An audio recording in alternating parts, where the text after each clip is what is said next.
Tonight, we are going to go inside a dead star. Not a black hole, not a neutron star, something older, quieter, and in some ways stranger than either. A white dwarf is what most stars become at the end of their lives. The sun will become one. And for most of human history, we had almost no idea what was happening inside them. That has changed. The physics of what goes on in the interior of a white dwarf is now understood well enough to say that it is not peaceful, not static, not simply a cooling ember. It is a place where matter is compressed to a state that has no analogue on Earth, where the electrons of stripped atoms hold up an entire star against gravity, and where the slow release of heat has been happening for longer than life has existed on Earth. By the end of tonight, you will understand what a white dwarf actually is, how it holds itself together, what is happening inside it right now, and what it will eventually become. Before we get started, if you love exploring the depths of space as much as we do, take a second to like the video or subscribe. It's a simple action, but it helps this channel reach more curious minds like yours. Now, let's begin. Start with what a white dwarf is not. It is not a star that is still burning. The nuclear fusion that powered it for billions of years has stopped.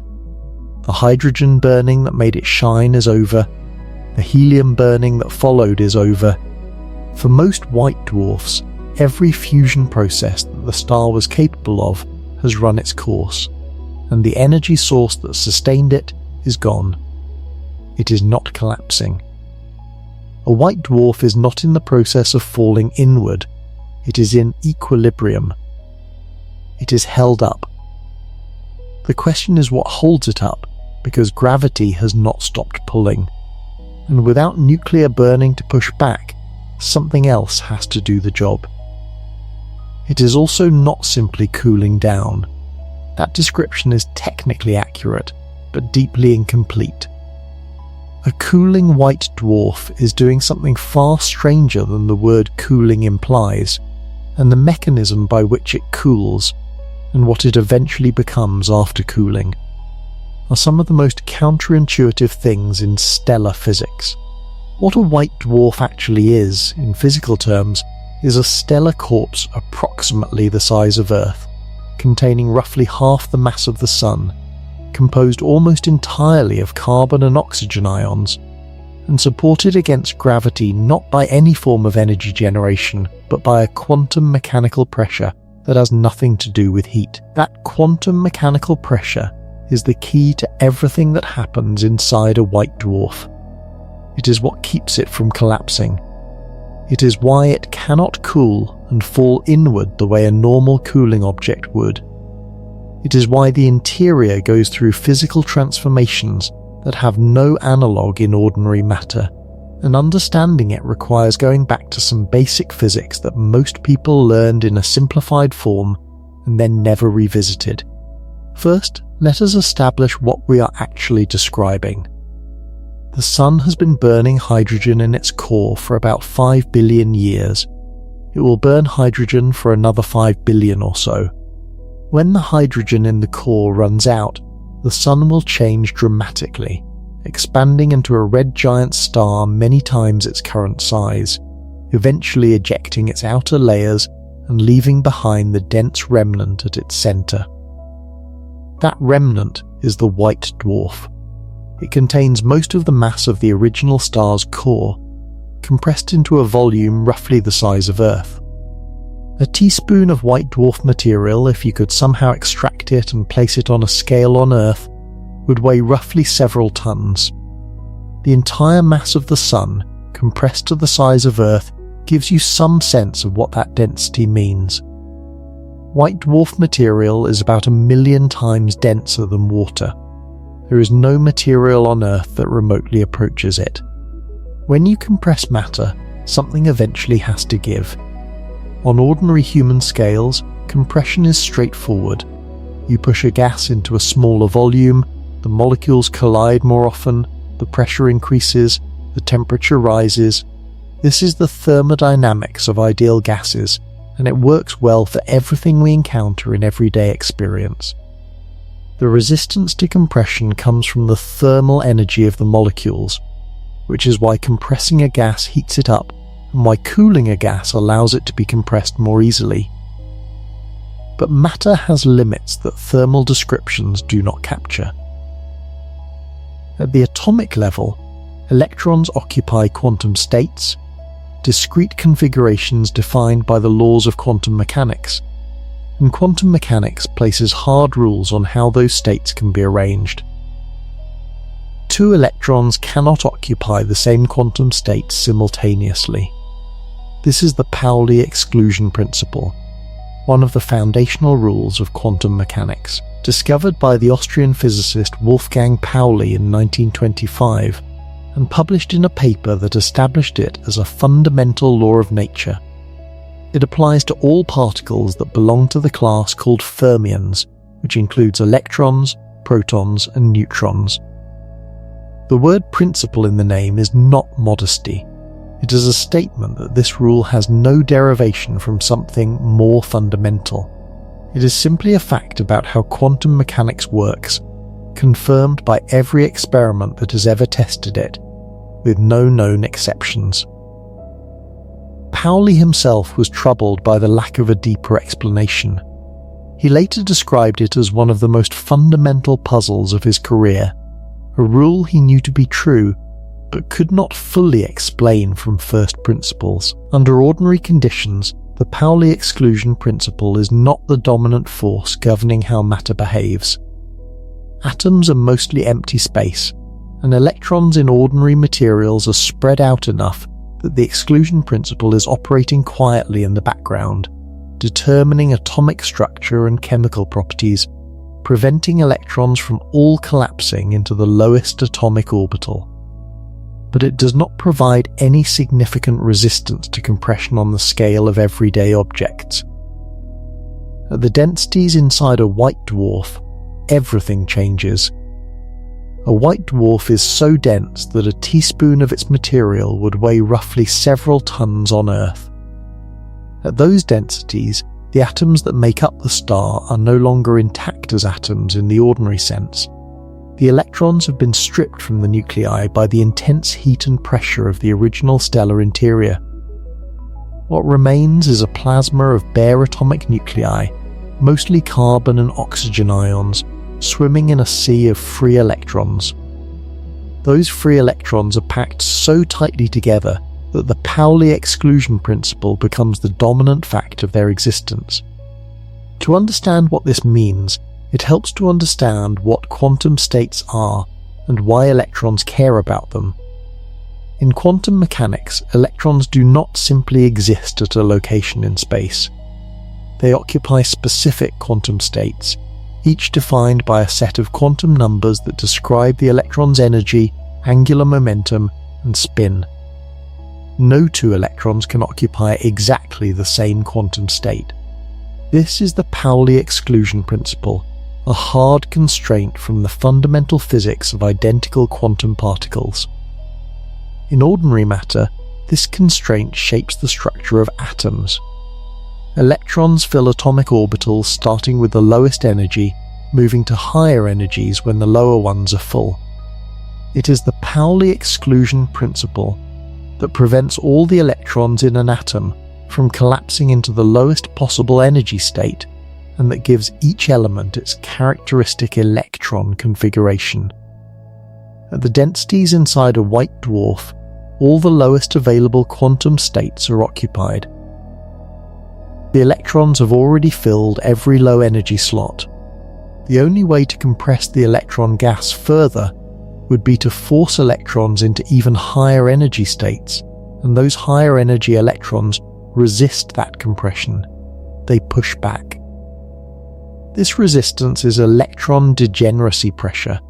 It is not thermal pressure. It does not depend on temperature. A hot white dwarf has the same electron degeneracy pressure as a cold one of the same density. The pressure comes from the quantum mechanical incompressibility of the electron configuration, not from the thermal motion of particles. Even if you cooled the white dwarf to absolute zero, the electrons would still exert this pressure, because absolute zero temperature would not change which quantum states are occupied or how they resist compression. This is the first deeply counterintuitive thing about white dwarfs. They are supported against gravity by a pressure that has nothing to do with how hot they are. The fate of the star is decoupled from its temperature in a way that has no parallel in the physics of ordinary stars. There is a way to think about degenerate matter that makes the strangeness more concrete. In ordinary matter, the behavior of electrons and atoms is governed by thermal energy. The hotter a material is, the faster the atoms and electrons move, and the higher the pressure. Remove the heat and the pressure drops. Cool a gas far enough and it liquefies. Cool a liquid and it freezes. The thermal energy is what keeps the material from collapsing under the weight of the atoms themselves. In degenerate matter, the electrons have been stripped from the atoms and compressed so tightly that something different takes over. The electrons can no longer simply sit in whatever quantum states they want. All the low energy states are full. Every electron is already in the lowest state that the Pauli exclusion principle allows for its position in the material. To move an electron to a lower energy state, you would have to find a state that is not already occupied. There are none. The electrons have nowhere to go but where they already are. This situation produces pressure, the same way a crowd of people in a room produces pressure against the walls, not because the people are moving fast or have high temperature, but simply because they are there and cannot be compressed further. The electrons in a white dwarf are not creating pressure because they are hot and moving fast. They are creating pressure because they are there, and the Pauli exclusion principle prevents them from being anywhere else. If you cooled a white dwarf to absolute zero, removing all thermal energy, the electron degeneracy pressure would be unchanged. The electrons would still be packed into the same quantum states. The white dwarf would still be the same size. The pressure supporting it would still be the same. This is the profound difference between degenerate pressure and thermal pressure. One depends on temperature, the other does not. There is another aspect of degenerate matter that takes time to absorb. In degenerate matter, the temperature and the pressure are largely disconnected from each other. In an ordinary gas, temperature and pressure are intimately linked. Heat a gas and the pressure rises. Cool it and the pressure falls. This link is so fundamental to everyday physics that it is built into the ideal gas law and is the basis for how heat engines, refrigerators, and the Earth's atmosphere work. In a white dwarf, this link is broken. The pressure is set by the density and the quantum mechanical state of the electrons. The temperature is a separate quantity that changes as the white dwarf radiates away heat. You can change the temperature substantially without significantly changing the pressure. This is why the white dwarf can cool for billions of years without collapsing. The cooling changes the thermal energy of the ions and the electron's thermal contribution to pressure. But the dominant pressure, the quantum mechanical degeneracy pressure, is almost entirely unaffected. This decoupling of temperature and pressure is what makes a white dwarf fundamentally different from everything else in ordinary experience. It is matter in a state that has no macroscopic analogue. Matter in which quantum mechanics operates at a scale of a star, and the consequences of that quantum mechanical state determine the fate of the object for billions of years. The closest Earth analogue to the concept would be something like the incompressibility of ordinary solid rock. You can heat rock and cool it, and as long as you do not melt or vaporize it, the rock remains solid and incompressible. Its volume does not change much with temperature, but rock's incompressibility comes from electromagnetic forces between atoms, and those forces do eventually give way at high enough pressures. Electron degeneracy pressure is more fundamental. It comes from the indistinguishability of electrons and the Pauli exclusion principle, from the basic rules of quantum mechanics that no pressure and no force can override as long as the material remains electron degenerate. A white dwarf is in some sense held up by a rule, not a force. A rule of quantum mechanics. And that rule does not weaken. This is one of the places where thinking about white dwarfs connects back to something fundamental about the nature of matter. The stability of ordinary matter, the reason the chair you are sitting on does not collapse into itself, the reason atoms have the sizes they do, the reason chemistry works the way it does, all of this ultimately traces back to the same Pauli exclusion principle operating at the scale of electrons in atoms. White dwarfs simply make that principle visible at a stellar scale, where its consequences are dramatic enough to determine the fate of an object containing half the mass of the Sun. In ordinary matter, you do not think about the Pauli exclusion principle keeping your chair solid. The principle is operating, but it is buried beneath layers of chemistry and material science and the complex emergent behavior of ordinary condensed matter.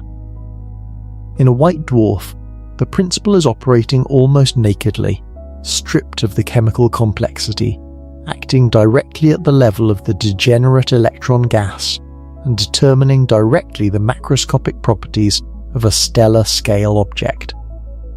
The white dwarf is, in this reading, a demonstration of quantum mechanics at stellar scale. Every property of a white dwarf, its size, its stability, the way it cools without collapsing, the limit to its possible mass, the eventual fate of its crystallizing interior, all of these are direct consequences of the same quantum rules that govern the tiniest components of ordinary matter. The Pauli exclusion principle, discovered to explain why atoms have the structure they do, turns out to also explain why stars of a certain mass range do not collapse when they die. The universe applies the same physics at every scale, and white dwarfs are the place where the physics of the very small produces consequences at the very large in the most direct and legible way. They are quantum mechanics made stellar, and they will remain the most common stellar endpoint in the universe for as long as the universe produces stars. The consequence of this is that a white dwarf will hold its shape forever, or almost forever. A star held up by thermal pressure, by the heat of nuclear burning, will collapse when the heat source runs out. That is what happens in a regular star. When the fusion stops, the pressure drops, the star collapses. The collapse releases energy, drives further reactions, and depending on the mass of the star, ends in a supernova, a neutron star, or a black hole. The white dwarf is different. The electron degeneracy pressure that holds it up is not driven by heat. It is driven by the quantum mechanical constraints on electrons in a dense plasma. Those constraints do not change when the white dwarf cools. As the white dwarf loses heat over billions of years, its electron degeneracy pressure remains almost unchanged. It continues to hold the star up, the same size, the same mass, the same internal structure, but colder. This means a white dwarf will not collapse further as it cools, not under ordinary circumstances. It simply becomes colder while maintaining the same size and the same pressure support. The equilibrium between gravity and electron degeneracy pressure is stable against cooling. You can remove almost all the thermal energy from a white dwarf and it will still be there, the same size, held up by the same quantum mechanical pressure. This is not an approximation. It is the dominant physics of the situation. The thermal energy of the ions and the small thermal contribution of the electrons to the pressure are real and do change as the white dwarf cools. But the dominant pressure, the electron degeneracy pressure, is set by the density in the quantum mechanical state, not the temperature. The cooling changes the temperature. The temperature change barely affects the pressure. The star barely changes size. This stability is why white dwarfs exist at all. If electron degeneracy pressure weakened as the star cooled, every white dwarf would have long since collapsed into something denser. Instead, they persist.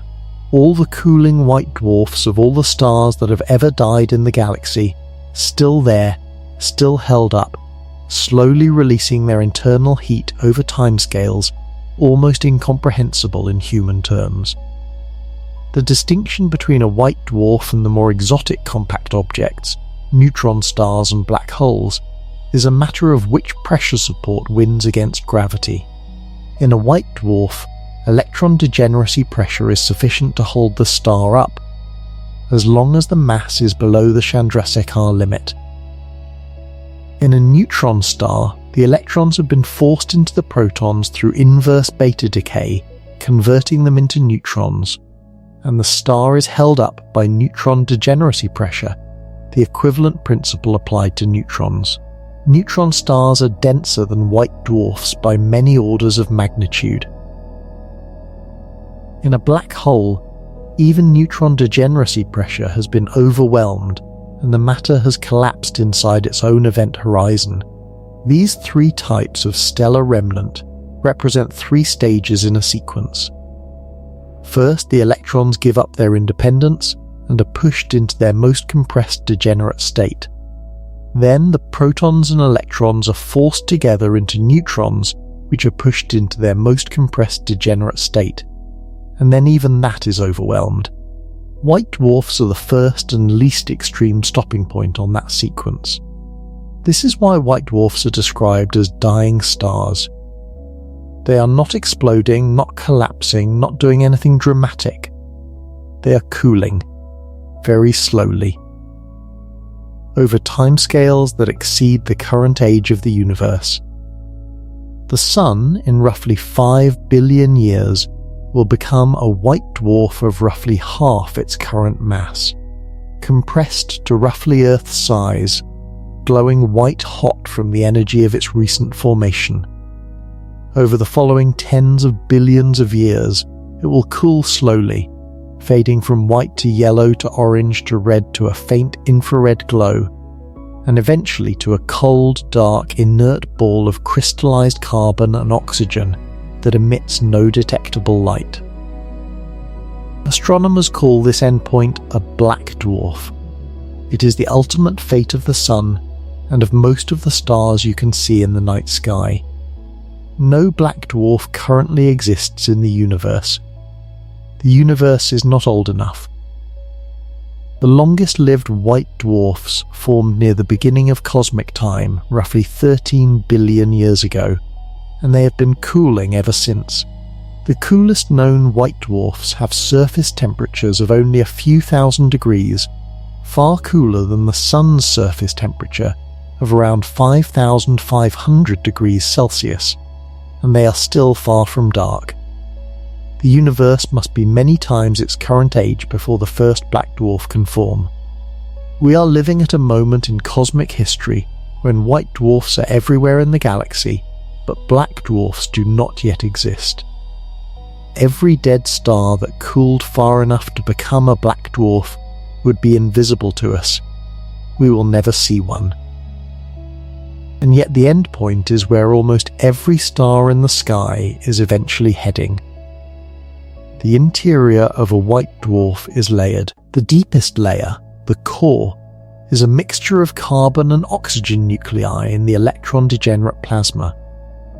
Carbon and oxygen are the products of the nuclear burning that powered the star during its life. In the asymptotic giant branch phase of a star's late evolution, helium burning in the core produces carbon through the triple alpha process, in which 3 helium nuclei fuse together. Some of that carbon can then react with an additional helium nucleus to produce oxygen through the carbon alpha reaction. The exact ratio of carbon to oxygen in the core of a white dwarf depends on the balance between these two processes in the original star. And getting that ratio right in theoretical models is one of the most pressing problems in stellar physics. The challenge is that the carbon alpha reaction rate, the rate at which carbon fuses with helium to produce oxygen, is difficult to measure precisely in laboratory experiments, because the energies at which the reaction operates in stellar interiors are far lower than what particle accelerators can easily produce. In a stellar core, the nuclei approaching each other for fusion have thermal energies of a few hundred keV, far lower than the Coulomb barrier that has to be tunneled through for the reaction to proceed.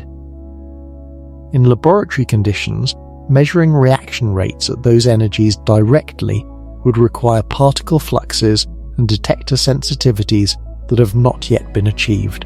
The measurement requires extrapolating from higher energy laboratory measurements down to stellar energies using theoretical nuclear models, and the extrapolation carries significant uncertainty. This uncertainty matters because the carbon to oxygen ratio affects the heat capacity of the white dwarf core, and therefore how much total heat is stored and released during cooling. It also affects where precisely in the cooling sequence crystallization occurs. Different assumed carbon to oxygen ratios produce different cooling timescales by significant amounts, which in turn affect the age estimates derived from white dwarf populations. The Lunar Collaboration in Italy, operating a particle accelerator deep underground to shield measurements from cosmic ray backgrounds, has made progress in measuring the relevant nuclear reaction rates more precisely. But the precise value of the carbon alpha reaction rate in the temperature range relevant to white dwarf formation remains one of the major sources of systematic uncertainty in stellar evolution models. Above the core is a thin layer of helium, the outer remnant of the star's original helium envelope. Above that is an even thinner layer of hydrogen, the last vestiges of the star's original outer envelope that was not lost during the red giant and planetary nebula phases. The layered structure is the result of gravitational settling. The heaviest elements sink toward the center and the lightest rise toward the surface. These outer layers are thin in the extreme. The hydrogen layer on a typical white dwarf represents about 1/10,000th of the star's total mass. The helium layer below it represents about 1/100th of the mass. Nearly all of the white dwarf's mass is in the degenerate carbon-oxygen core. The entire outer hydrogen and helium envelope would weigh roughly 1,000 times less than Earth's mass. The thinness of the outer layers matters for what we can observe, because we cannot see through a star to its interior. We see only the photosphere, the outermost layer from which light can escape, which in a white dwarf corresponds to the hydrogen or helium envelope rather than the deep core. The spectrum of light from the surface tells us the composition of that outer layer. Most white dwarfs show hydrogen absorption lines in their spectra and are classified as Dar white dwarfs, the most common type. Others show helium features and are classified as Db white dwarfs. A smaller number show more complex spectra with additional elements. The presence of heavy elements in the outer layers of some white dwarfs presents a puzzle. Elements heavier than helium should gravitationally settle out of the visible outer layer on timescales far shorter than the age of the white dwarf. Calcium, silicon, iron and magnesium should sink below the photosphere within tens of thousands to millions of years in most white dwarfs, leaving a pure hydrogen or helium surface. And yet many white dwarfs show these elements. Something is actively replenishing the supply. The most compelling explanation is accretion from disrupted rocky bodies. White dwarfs are, in many cases, accreting the remnants of their own former planetary systems, and the chemical evidence of that ongoing accretion shows up in their spectra.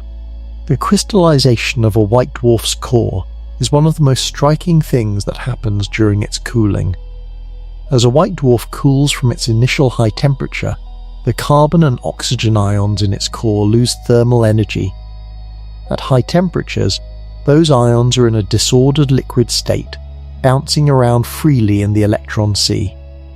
As the temperature drops, a point is reached at which the ions begin to organize into a crystal lattice, a regular arrangement of ions, the way water molecules organize into ice when water freezes. This process is called crystallization, and it was predicted theoretically by physicists in the 1960s. It was confirmed observationally in 2019 using data from the Gaia Space Telescope, which has measured the positions and brightnesses of over 1 billion stars with unprecedented precision. The Gaia data allowed astronomers to place white dwarfs on a Hertzsprung-Russell diagram, a chart of brightness versus colour or surface temperature, with precision far exceeding previous surveys. When they did, they found an anomaly. At a specific brightness and colour corresponding to the temperature at which crystallization should occur based on theoretical models, there were more white dwarfs than expected at that position.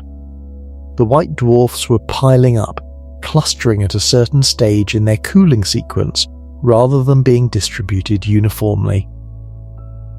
The explanation is latent heat. When the ions organize into a crystal lattice, they release latent heat, just as water releases heat when it freezes. Freezing is not simply cooling, it is a phase transition, a reorganization of molecular structure that releases energy even at constant temperature. The white dwarf, as its core crystallizes from the inside out over billions of years, does the same thing on a stellar scale. The crystallization releases energy that must be radiated away before the star can cool further below that temperature. During the crystallization phase, which can last for hundreds of millions of years depending on the white dwarf's mass and initial composition, the surface luminosity is supplemented by the latent heat from the crystallizing core. The cooling slows. The white dwarf lingers at the crystallization temperature longer than simple cooling models without crystallization predict. The pile-up in the Gaia data was these white dwarfs lingering at their crystallization temperature, releasing their latent heat over an extended period before finally completing the phase transition and continuing to cool. The observational signature of crystallization is an excess of white dwarfs at the luminosity and colour corresponding to the crystallization temperature, exactly what the Gaia survey found. The result confirmed directly that white dwarf cores crystallize, something that had been predicted theoretically for decades, but never directly observed. It also provided a quantitative measurement of how much energy is released during crystallization, which can be compared to theoretical models of the crystal structure of dense carbon-oxygen mixtures. The core of a white dwarf is solidifying from the inside out. As the temperature drops from the initial hot state, crystallization begins at the center, where the density is highest, and the crystallization front moves outward over billions of years. The interior of an old white dwarf that has passed through crystallization is a solid crystal of carbon and oxygen ions, held in a face-centered cubic lattice by the electrical forces between the ions, bathed in the still degenerate electron sea that provides the pressure support. This crystal is unlike any material you could hold in your hand. It is not brittle like ordinary ice or rock, because the electrons holding it together are quantum mechanically degenerate and behave very differently from the electrons in ordinary solids. But it is a crystal in the structural sense, with long-range order in the positions of the ions. Not all white dwarfs cool quietly. A significant fraction of white dwarfs pulsate. They oscillate, contracting and expanding rhythmically, their brightness changing in complex repeating patterns, with periods ranging from roughly 100 seconds to several thousand seconds. These brightness variations are caused not by surface phenomena like star spots, but by genuine oscillations of the entire stellar structure, in which different regions of the star vibrate at different frequencies simultaneously. Each observable pulsation period corresponds to a specific normal mode of oscillation, a pattern of compressions and rarefactions that propagates through the star in a predictable geometric pattern. The patterns are described mathematically by spherical harmonics, and each mode is labelled by angular quantum numbers that describe the spatial geometry of the oscillation. Some modes involve the whole stellar volume, others are more concentrated near the surface. The periods of the different modes differ because they probe different depths and different properties of the stellar interior. These are called variable white dwarfs or pulsating white dwarfs, and the first convincing detection was made in 1968. The pulsations are caused by a specific mechanism in the outer layers of the white dwarf called the kappa mechanism, where kappa refers to opacity, the resistance of material to the flow of radiation through it. As a white dwarf cools through certain temperature ranges, the ionization state of specific elements in the outer layers changes. When an element transitions between ionization states in a temperature range that coincides with a particular driving depth in the stellar structure, the opacity of the material becomes especially sensitive to temperature in a way that drives oscillations. The mechanism works as follows. In a particular phase of the pulsation where the outer layer is compressed, the temperature rises slightly. Normally, a temperature rise increases the opacity, making the material more opaque to outward radiation flow, which causes more energy to be trapped in the layer. The trapped energy heats the gas further. As the compression proceeds, more energy is trapped, and the layer actually gains energy during compression rather than losing it. This stored energy drives the subsequent expansion, and the cycle repeats. The layer acts as a heat engine, converting some of the energy flowing outward through the star into oscillation energy. For this mechanism to work, the layer in question must be at the right temperature for the ionization zone of the relevant element. This is why pulsating white dwarfs exist in specific temperature ranges rather than at all temperatures. For white dwarfs, different temperature ranges correspond to different ionization zones, and different types of pulsating white dwarfs exist depending on which layer is driving the oscillation and what element is responsible. The hottest pulsating white dwarfs, called GW Vir stars after the prototype GW Virginis, have surface temperatures around 100,000 degrees and are driven by ionization zones associated with carbon and oxygen in their hot outer layers. At lower temperatures, around 25,000 degrees, a class called DBV pulsators is driven by helium ionization in the outer envelopes of helium atmosphere white dwarfs. At still lower temperatures, around 12,000 degrees, the most common class of pulsating white dwarfs, the DAV stars or Z Ceti stars named after the variable Z Ceti discovered in 1970, is driven by hydrogen ionization in the hydrogen layer at the top of the atmosphere. Z Ceti stars are particularly significant because they exist in a narrow, well-defined temperature range. Every white dwarf, every hydrogen atmosphere white dwarf, passes through this instability strip as it cools. The pulsations turn on when the white dwarf enters the strip and turn off when it exits. The star that will become a Z Ceti pulsator is already determined at formation. It is simply a matter of when it cools to the right temperature. This predictability, the certainty that every white dwarf will pulsate within a specific temperature window, makes Z Ceti stars a well-defined class with specific properties that can be compared directly with theoretical predictions. The pulsations can be studied through a technique called Asteroseismology, using the observed oscillation periods to probe the interior structure of the star. the same way seismologists use earthquake waves to probe Earth's interior. When an earthquake occurs, it sends waves through the Earth's interior that are detected by seismometers at the surface.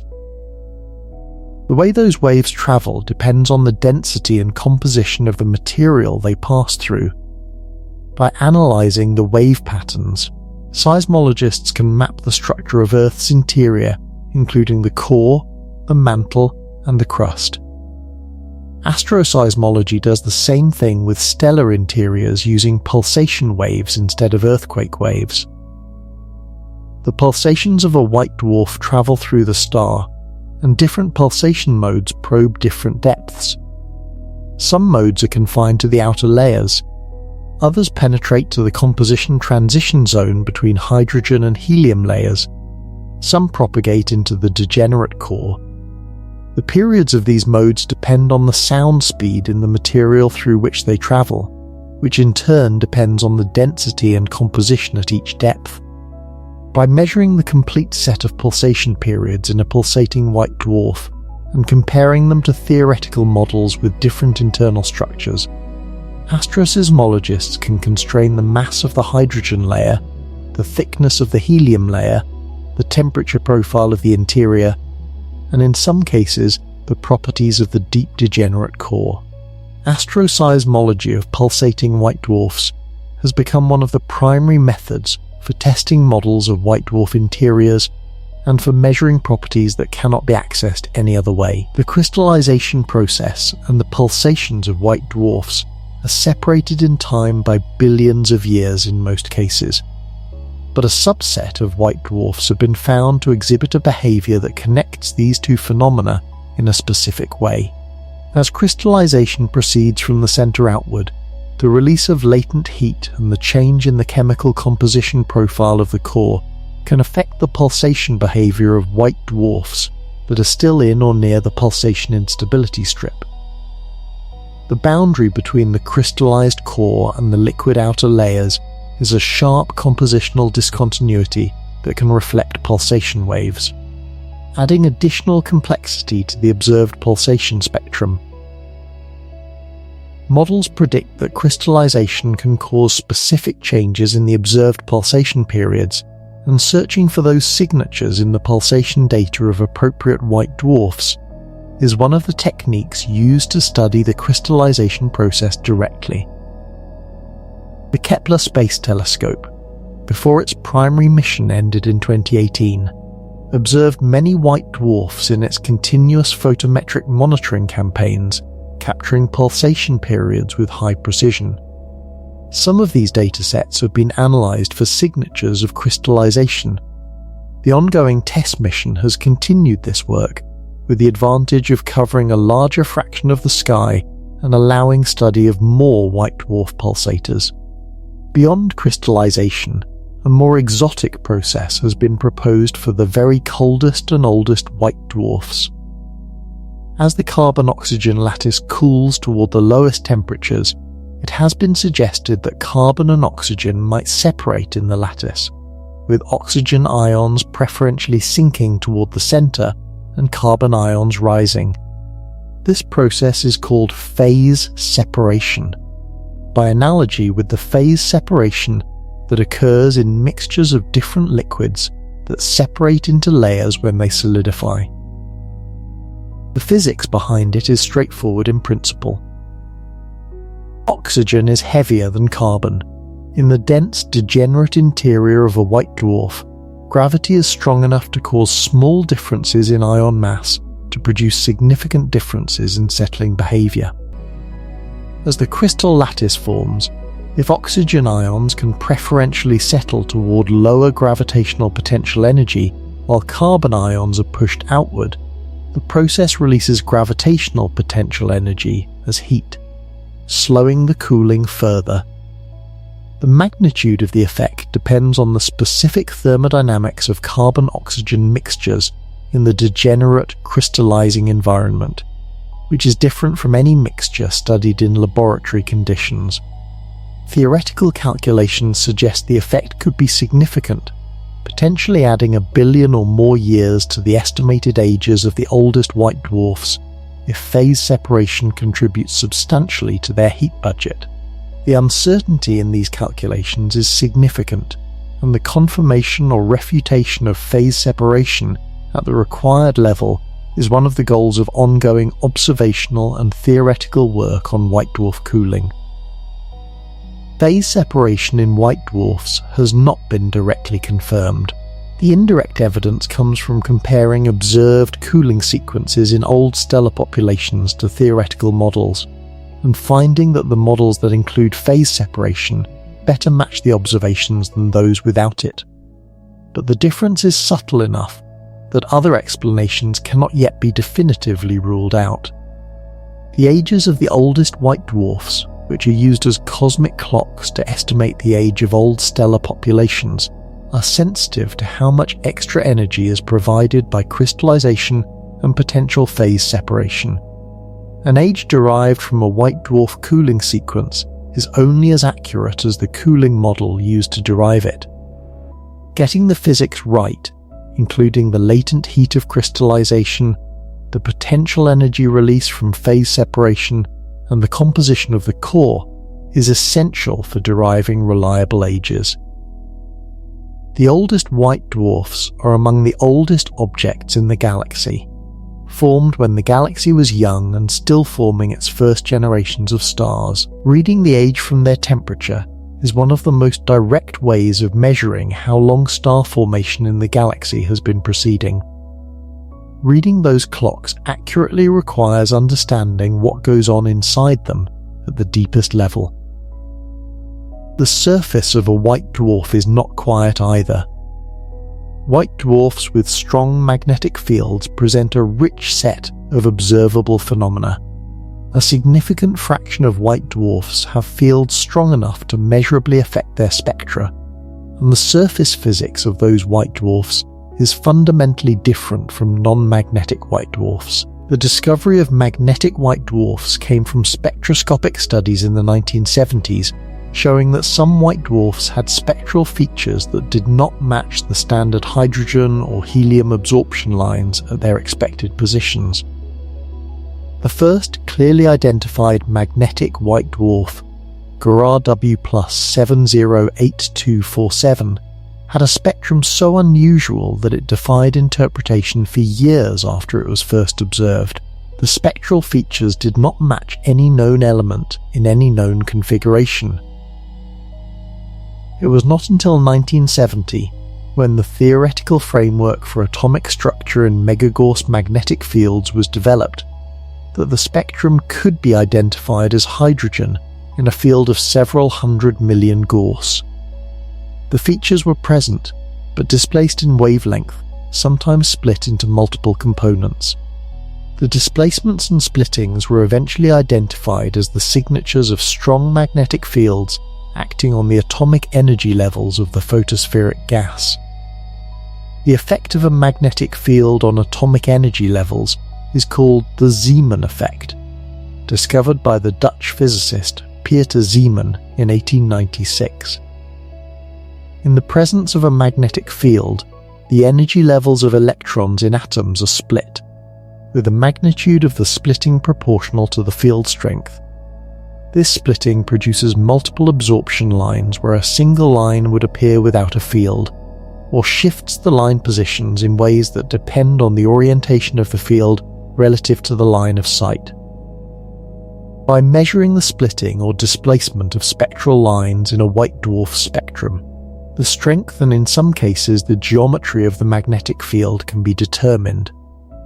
Magnetic white dwarfs span a range of field strengths spanning several orders of magnitude. The weakest detectable fields are around 1000 Gauss, comparable to the fields produced by permanent magnets used in laboratory equipment.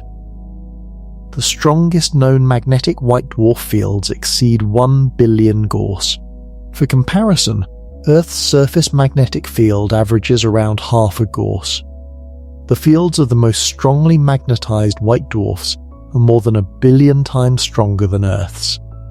At those extreme field strengths, the effect on atomic structure is profound.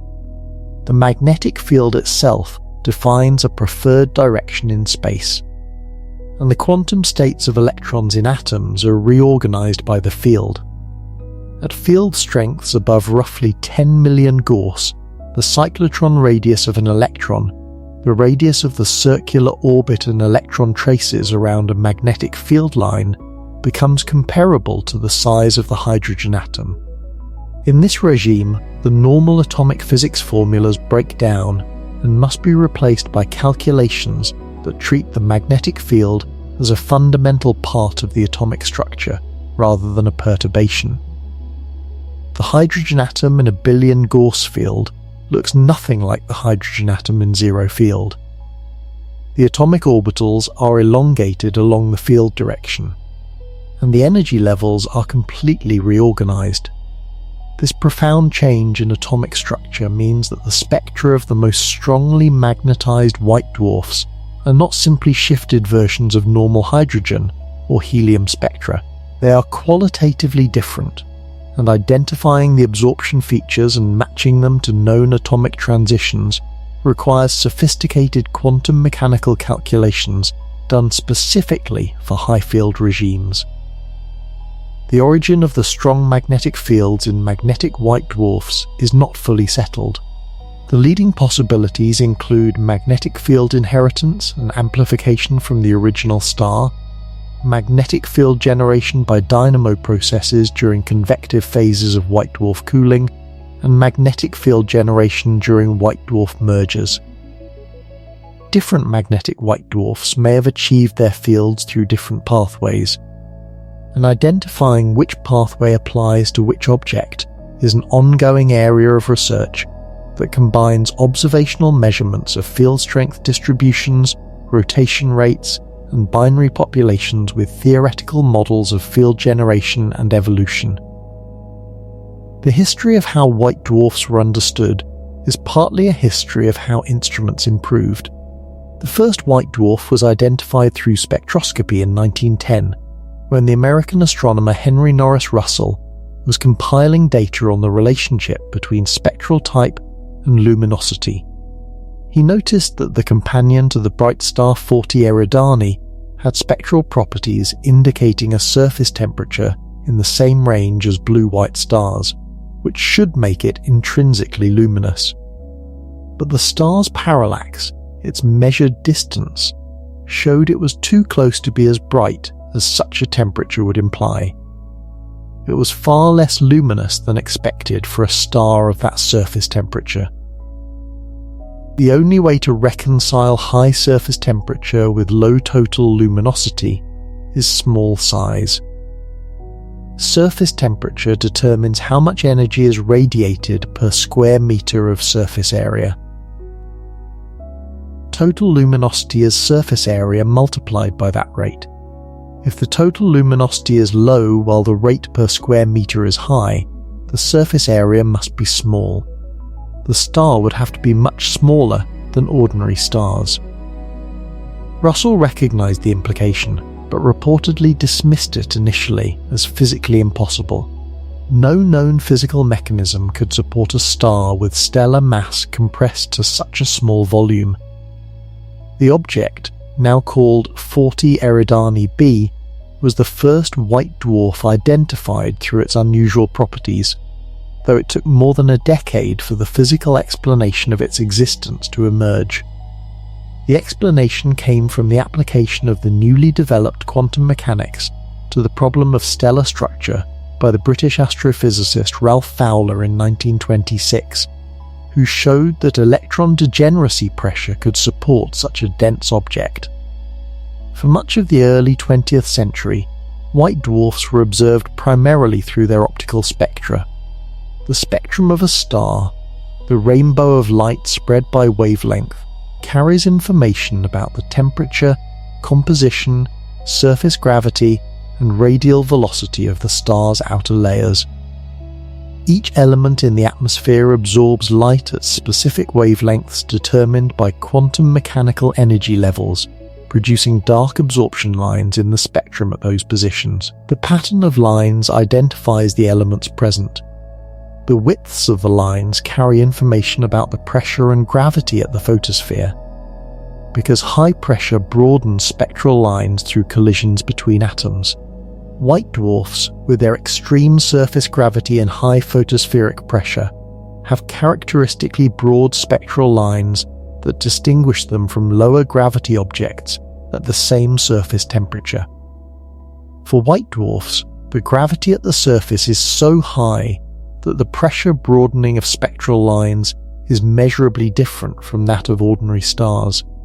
The absorption lines in white dwarf spectra are broader than in lower gravity objects at the same temperature, and measuring the degree of broadening provides a measure of the surface gravity and therefore the mass of the white dwarf. The development of space-based ultraviolet astronomy transformed white dwarf science. Hot white dwarfs radiate most of their energy in the ultraviolet, outside the range of ground-based optical telescopes. The International Ultraviolet Explorer satellite, launched in 1978 as a joint ESA-NASA mission, opened up ultraviolet spectroscopy of white dwarfs. IU observed hundreds of white dwarfs over its 17-year operational life, building the first comprehensive ultraviolet spectral catalogue of the white dwarf population and revealing details of atmospheric composition that optical spectroscopy could not access. The Hubble Space Telescope, launched in 1990, provided a dramatic leap in sensitivity and resolution. Hubble spectrographs, particularly the Cosmic Origin spectrograph installed during the last servicing mission in 2009, have been used to study the compositions of white dwarf atmospheres at high spectral resolution and high sensitivity. The heavy element pollution from disrupted rocky bodies discussed earlier is primarily studied in the ultraviolet, where the characteristic absorption lines of silicon, carbon, oxygen, and other elements are most easily measured.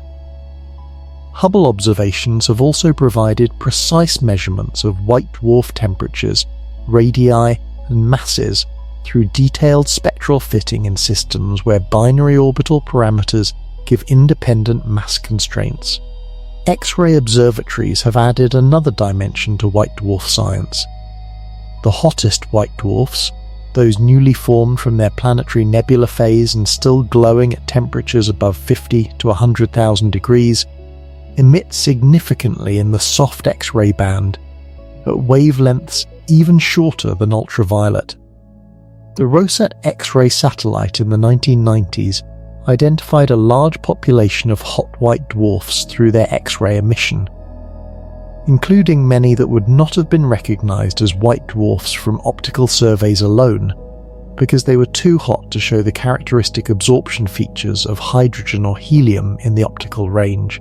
The XME Newton and Chandra X-ray observatories have provided higher resolution X-ray spectra of white dwarfs, revealing the composition and temperature structure of the hot outer layers and the accretion dynamics in white dwarf binary systems. The Gaia satellite, operated by the European Space Agency and launched in 2013, has been transformative for white dwarf statistics and for stellar astronomy more broadly. Gaia measures the positions, proper motions, and brightnesses of over 1 billion stars with extraordinary precision. Its parallax measurements, based on the apparent shift in a star's position as Earth moves around the Sun over the course of a year, give distances to stars with a precision that was impossible before the Gaia mission. For white dwarfs, the combination of Gaia's distance measurements and its photometric brightness measurements allows the luminosity and surface temperature of each white dwarf to be derived directly, without relying on spectroscopy or model-dependent assumptions. By measuring how far each white dwarf is from Earth and how bright it appears, Gaia provides the apparent brightness and the distance, from which the intrinsic luminosity and the surface temperature can be derived. The precision of Gaia's measurements has allowed the construction of white dwarf luminosity functions, the distribution of how many white dwarfs exist at each luminosity, with statistical precision that reveals subtle features like the crystallization pile-up. Large ground-based spectroscopic surveys have complemented Gaia by providing spectra for millions of stars, including tens of thousands of white dwarfs. The Sloan Digital Sky Survey and its successor surveys have produced catalogues of hundreds of thousands of white dwarfs with measured spectral types and basic physical parameters. Analysis of these large catalogues has provided statistical understanding of white dwarf properties across the full range of masses, temperatures, and atmospheric compositions. The study of white dwarfs has become a data-rich field in the past 2 decades. The combination of space-based photometry and astrometry from Gaia, space-based ultraviolet spectroscopy from Hubble, ground-based spectroscopic surveys covering hundreds of thousands of objects, and time-domain photometry missions like Kepler and tests that capture pulsation-like curves with high precision and long baselines has created a situation where the theoretical models of white dwarf physics are being tested against large, high-precision datasets for the first time. The theoretical models existed first, in many cases by decades. The data to test them properly required the instrument development of the past 20 years. The crystallization confirmation from Gaia is one example of what this combination makes possible, a prediction from 1960s theoretical physics confirmed by a 2019 analysis of data from a billion-star astrometric mission. White dwarfs are cosmic clocks. Because they cool at a predictable rate, a rate that can be calculated from the physics of heat flow through the degenerate interior, the temperature of a white dwarf is a measure of its age. A hotter white dwarf is younger. A cooler white dwarf is older. By measuring the surface temperature of a white dwarf and comparing it to cooling models, astronomers can estimate when the white dwarf formed, and from that when the original star that became the white dwarf itself formed. This makes white dwarfs one of the primary tools for measuring the ages of stellar populations. When a group of stars form together in the same molecular cloud at the same time, they form with a range of masses. The most massive stars evolve quickly, using up their fuel in tens of millions of years, and have long since become neutron stars or black holes, or have faded from view. The intermediate mass stars, those roughly 2 to 8 times the mass of the Sun, have become white dwarfs. The lowest mass stars, less than about 2 solar masses, are still on the main sequence and will be for billions of years more. The white dwarfs in a stellar population form a cooling sequence, a range of white dwarfs of different temperatures, all born from the stellar population but at different times, because higher mass stars evolved faster and became white dwarfs earlier. The coolest white dwarfs in the population correspond to the earliest times when the population was old enough to have produced white dwarfs. By finding the luminosity function of white dwarfs in a stellar population, the distribution of how many white dwarfs exist at each brightness level, astronomers can identify the point at which the cooling sequence terminates, which corresponds to the age of the stellar population. This method has been applied to globular clusters, the ancient spherical clusters of hundreds of thousands to millions of stars that orbit the Milky Way's halo in slow, wide orbits that take billions of years to complete. Globular clusters formed in the early universe, most of them in the first few billion years of cosmic history, and they represent some of the oldest surviving stellar populations in the galaxy. Their age determination has been a central goal of stellar astrophysics for decades. The traditional method for dating globular clusters uses the main sequence turn-off point, the point in a color magnitude diagram where stars are just leaving the main sequence and becoming subgiants. More massive stars evolve faster and leave the main sequence earlier, so the mass, and therefore the brightness and color at the turn-off, tells you how long the cluster has been evolving. This method gives ages of roughly 10 to 13 billion years for the oldest globular clusters. The white dwarf cooling method provides an independent check on this age. By finding the faintest, coolest white dwarfs in a globular cluster and measuring how long they must have been cooling to reach that temperature, astronomers can derive the age independently. The method requires finding white dwarfs that are too faint for ordinary ground-based observations, which is why it required the Hubble Space Telescope. Campaigns using Hubble to image old globular clusters for hundreds of orbits have built up the deep photometry needed to detect the faintest white dwarfs. Age measurements from white dwarf cooling sequences in globular clusters have given ages of roughly 11 to 13 billion years for the oldest clusters, consistent with the ages derived from the main sequence turn-off method, and consistent with the age of the universe measured from the cosmic microwave background. The white dwarf cooling age of globular clusters provides an independent cross-check on the age of the universe. If white dwarf cooling models give ages for the oldest globular clusters that exceed the age of the universe from other measurements, there is a problem with one of the methods. In practice, the ages from white dwarf cooling are consistent with the cosmological age of the universe derived from the CMB and from other techniques, which is one of the multiple independent lines of evidence that the standard cosmological model is accurate. The consistency is not guaranteed. It is a result that could have come out differently if the physics were different or if the cosmological model were wrong. The agreement between the age of the universe from the cosmic microwave background, roughly 13.8 billion years, and the age of the oldest stellar populations from white dwarf cooling, roughly 11 to 13 billion years consistent with the universe's age, is a test that both techniques pass. The slight difference, with the oldest stellar populations being a couple of billion years younger than the universe, is expected. The first stars needed to form, live and die before the second generation stars of the oldest globular clusters could form. Getting the cooling ages right requires getting the physics right at every step. Crystallization releases latent heat that slows the cooling and must be included in the models. The proposed phase separation between carbon and oxygen during crystallization could provide additional heat that needs to be accounted for. The composition of the carbon-oxygen core determines how much total heat is stored and released during the entire cooling process, and this composition depends on the uncertain carbon-alpha nuclear reaction rate discussed earlier.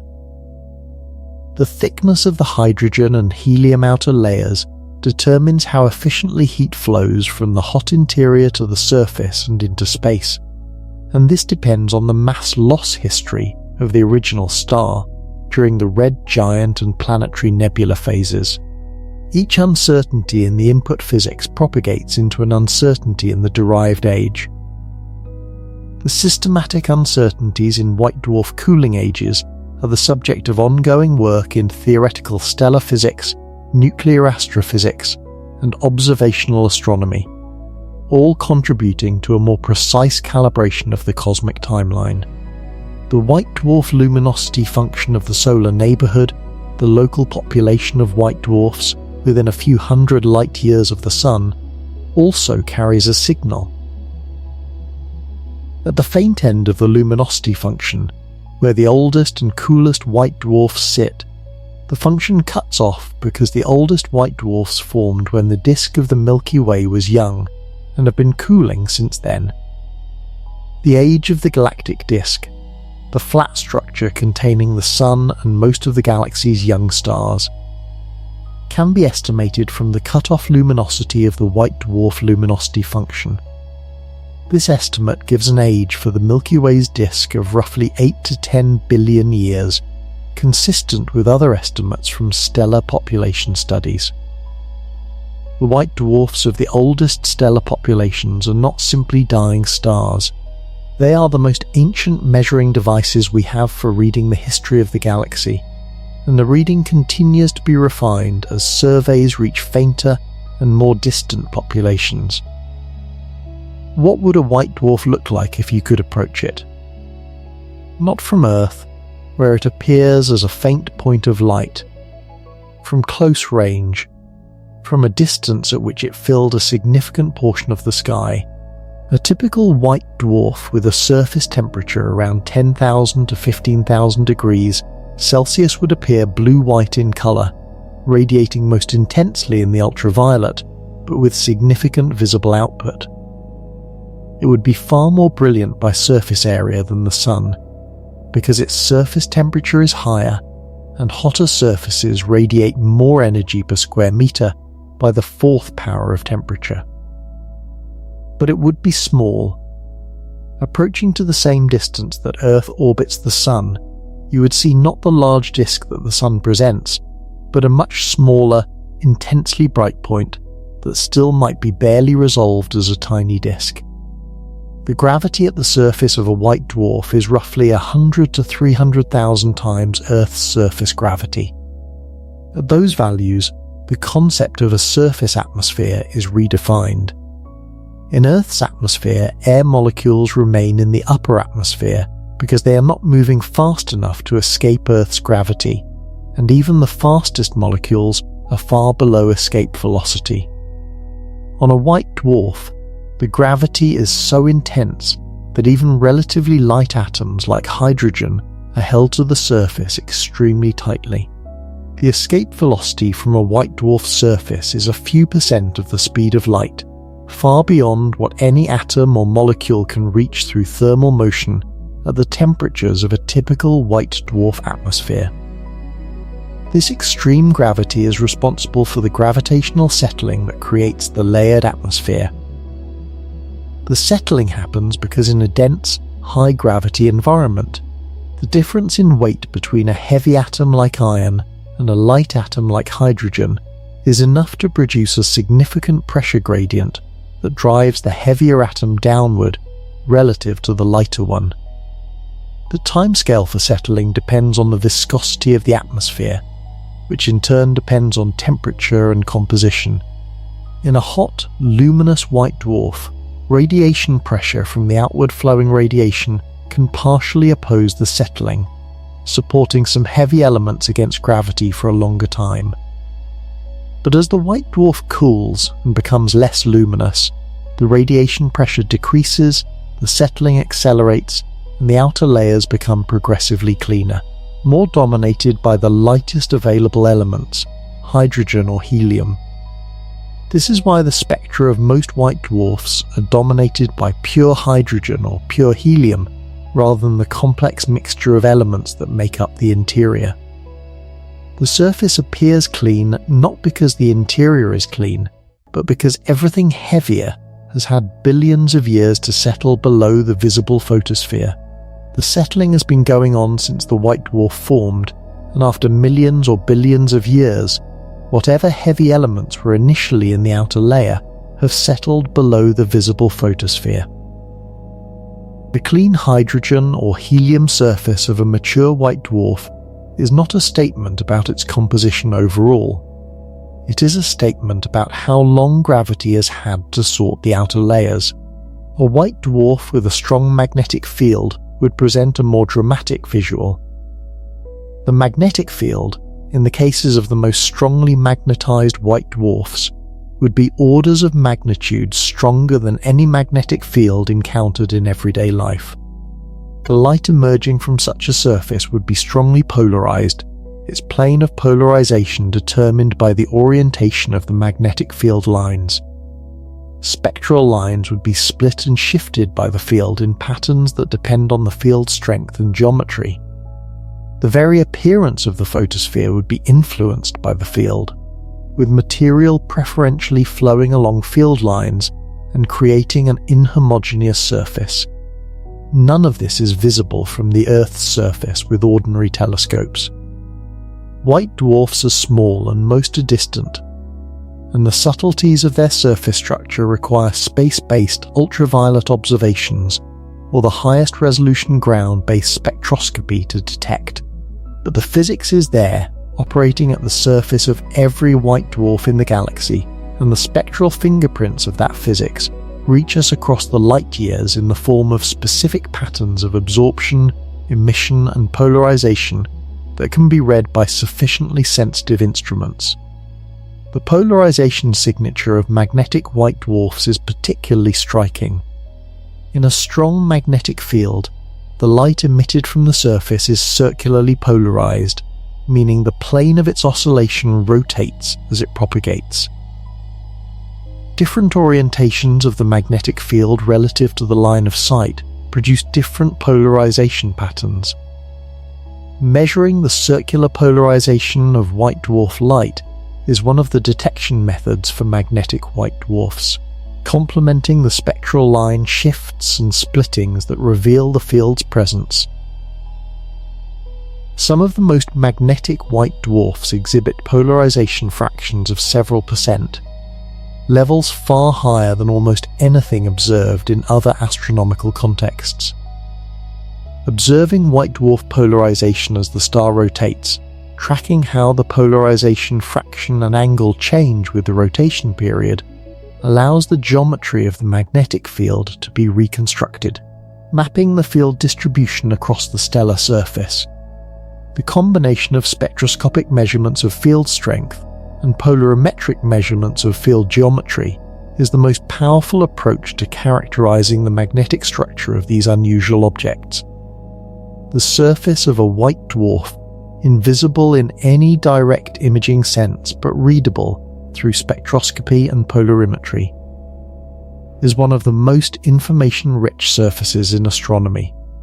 Every element present in the atmosphere, every magnetic field line threading the photosphere, every gravitational redshift of escaping photons leaves a mark in the light reaching our telescopes.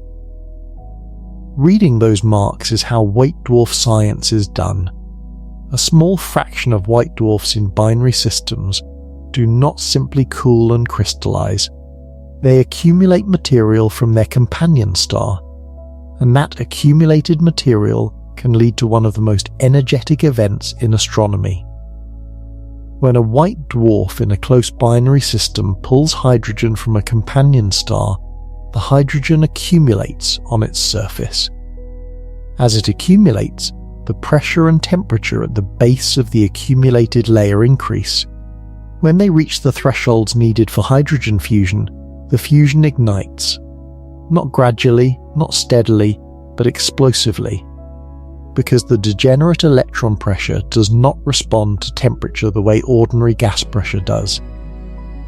In an ordinary gas, if fusion ignites and heats the gas expands and cools, which reduces the fusion rate and puts the brakes on the reaction. This is a self-regulating feedback loop. Stars maintain their stability through this feedback. In a degenerate plasma, the pressure is not sensitive to temperature, so when fusion ignites and heats the degenerate material, the pressure does not change and the material does not expand. The temperature rises unchecked. Higher temperature drives faster fusion releases more heat. The fusion rate runs away to an extremely high value in a fraction of a second before the temperature finally rises enough that the material lifts out of the degenerate state and normal gas dynamics take over and allow the expansion that stops the runaway. The result is a classical nova explosion on the surface of the white dwarf. The energy release is roughly equivalent to 100,000 times the luminosity of the Sun, sustained for a period of weeks to months before fading. The material that participated in the runaway fusion is ejected from the white dwarf's surface as an expanding shell of hot gas.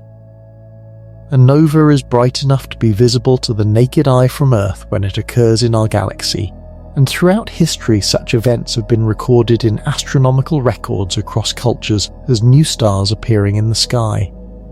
Unlike a supernova, a classical nova does not destroy the white dwarf. The explosion is a surface event. The degenerate core of the white dwarf survives, and if the companion star continues to supply fresh hydrogen, the accretion process can begin again, eventually building to another nova explosion.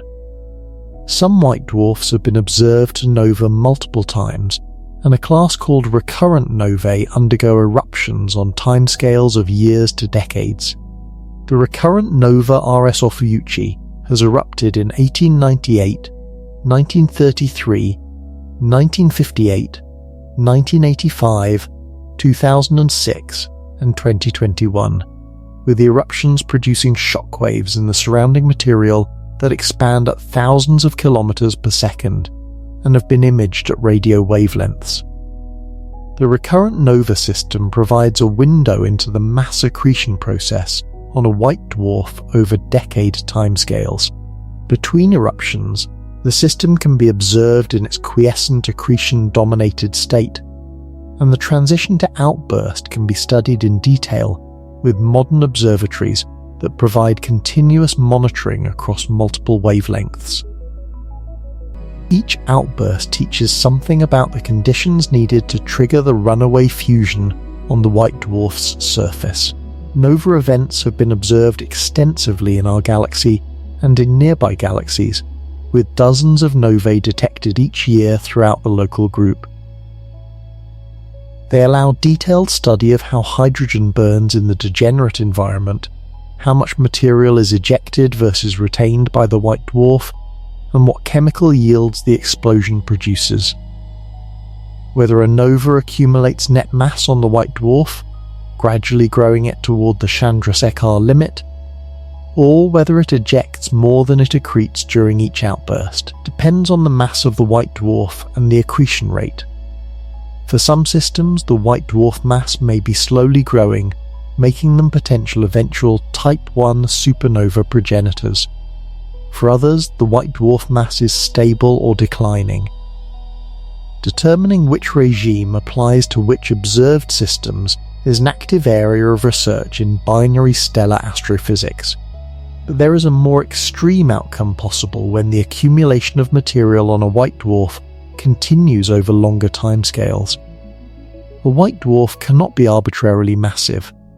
There is a limit, called the Chandrasekhar limit, named after the Indian-American astrophysicist Subrahmanyan Chandrasekhar, who derived it in 1930 while still a graduate student on a ship voyage from India to England.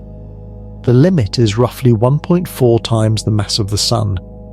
Beyond this mass, electron degeneracy pressure is insufficient to support the star against gravity, and no stable white dwarf can exist. Chandrasekhar's calculation was initially controversial. Arthur Eddington, one of the most prominent astrophysicists of the era, famously rejected the idea that stars above the limit would collapse indefinitely, arguing that nature would find a way to prevent such a catastrophic outcome. Chandrasekhar was eventually vindicated, and he received the Nobel Prize in Physics in 1983, partly for this work. The Chandrasekhar limit is now one of the fundamental numbers in astrophysics. A white dwarf approaching this limit experiences increasing central density and pressure as mass is added. At some point near the limit, the conditions in the core become sufficient to ignite carbon fusion, and because the carbon is in a degenerate state, the same runaway fusion mechanism that drives classical novae applies here, but to the entire star simultaneously. The fusion ignites, runs away, and propagates through the star faster than it can respond by expanding. The entire white dwarf is consumed in a thermonuclear explosion that releases roughly as much energy in a few seconds as the Sun will produce over its entire 10 billion year lifetime. This is a Type 1 supernova. It leaves nothing behind. Unlike a core collapse supernova, which produces a neutron star or black hole remnant, a Type 1 supernova completely destroys the white dwarf. The material is flung into space at tens of thousands of kilometers per second, enriched in iron group elements including nickel-56, which decays to cobalt-56, and then iron-56 on timescales of weeks, powering the luminosity of the supernova as it fades. Type 1 supernovae are so luminous and so consistent in their peak brightness, after corrections for the shape of their light curve, that they are used as standard candles for measuring cosmological distances. By measuring how bright a Type 1a supernova appears and comparing it to how bright one should be at the known standardized peak luminosity, astronomers can calculate its distance. In 1998, 2 independent teams using this method measured the distances to Type 1a supernovae in distant galaxies and found they were further away than expected. The universe's expansion was not slowing down as gravity should cause it to, but speeding up. Dark energy was causing an accelerating expansion. This discovery won the Nobel Prize in Physics in 2011. Every measurement of the accelerating expansion of the universe using Type 1a supernovae is built on the physics of what happens to a white dwarf when electron degeneracy pressure reaches its limit. The smallest white dwarfs known are smaller than Earth, and this produces a relationship between mass and size that has no analogy in ordinary matter. The standard picture of white dwarfs as Earth-sized objects is roughly correct for white dwarfs with masses near half the mass of the Sun, which is approximately where the most common white dwarfs fall. But white dwarfs span a range of masses, and as the mass changes, the size changes in a direction opposite to what intuition suggests. In ordinary matter, adding mass makes things bigger. A more massive planet has more gravity pulling it together, but also more material to occupy space. For most objects, the material pressure wins and the object is larger. More massive main sequence stars are larger than less massive ones. Planets with more material are bigger planets. For degenerate matter, this relationship inverts. As you add mass to a white dwarf, the central density and pressure increase. The electrons are packed more tightly. But the electrons resist being packed more tightly, and the resistance grows with density. The result is that the white dwarf becomes slightly smaller as it becomes more massive, not larger. The electron degeneracy pressure is not soft in the way that ordinary gas pressure is soft. Adding mass compresses the object rather than expanding it. The Chandrasekhar limit is the extreme of this relationship. As mass approaches the limit, the radius approaches zero. The white dwarf is compressed to smaller and smaller volumes even as mass is added, until the limit is reached and no stable configuration exists. Above the limit, gravity overwhelms even the compressed electrons and the star undergoes further collapse. This inverse mass-radius relationship produces a counterintuitive range of white dwarf sizes. The lowest mass white dwarfs, sometimes called extremely low mass white dwarfs, or elm white dwarfs with masses below about zero. 2 solar masses are actually somewhat larger than the more typical Earth-sized white dwarfs, with masses of half a solar mass. They have less mass but are less compressed. Moving up the mass range to white dwarfs approaching the Chandrasekhar limit, the objects become dramatically smaller. A white dwarf of 1.3 solar masses might have a radius comparable to Mars, roughly half Earth's radius. A white dwarf of 1.35 solar masses would be smaller still. The inverse mass-radius relationship was predicted theoretically by the same relativistic quantum mechanics calculations that yielded the Chandrasekhar limit itself, and it was confirmed observationally through measurements of white dwarf masses from binary orbits and radii from parallax and photometric measurements. It is one of the direct observational signatures of the degenerate state of matter, a property with no parallel in any material encountered in ordinary experience.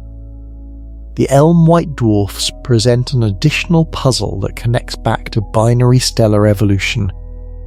The timescale for a star to evolve off the main sequence and produce a white dwarf is proportional to its mass. Lower mass stars have more fuel in relative terms and burn it more slowly, so they live longer.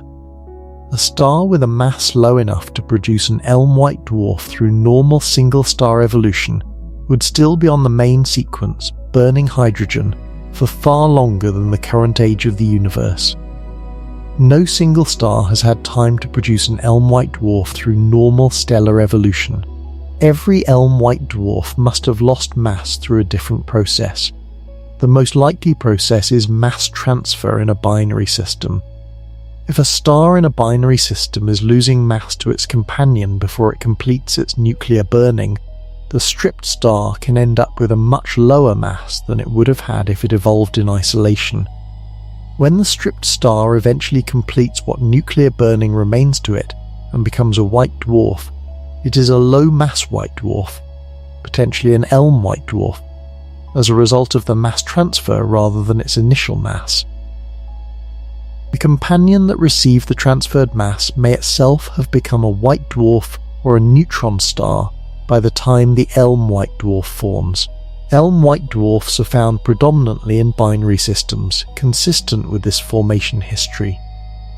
Many are in close orbits with other white dwarfs or with neutron stars, and they are prominent targets for gravitational wave observatories because their short binary periods produce significant gravitational wave power at millihertz frequencies.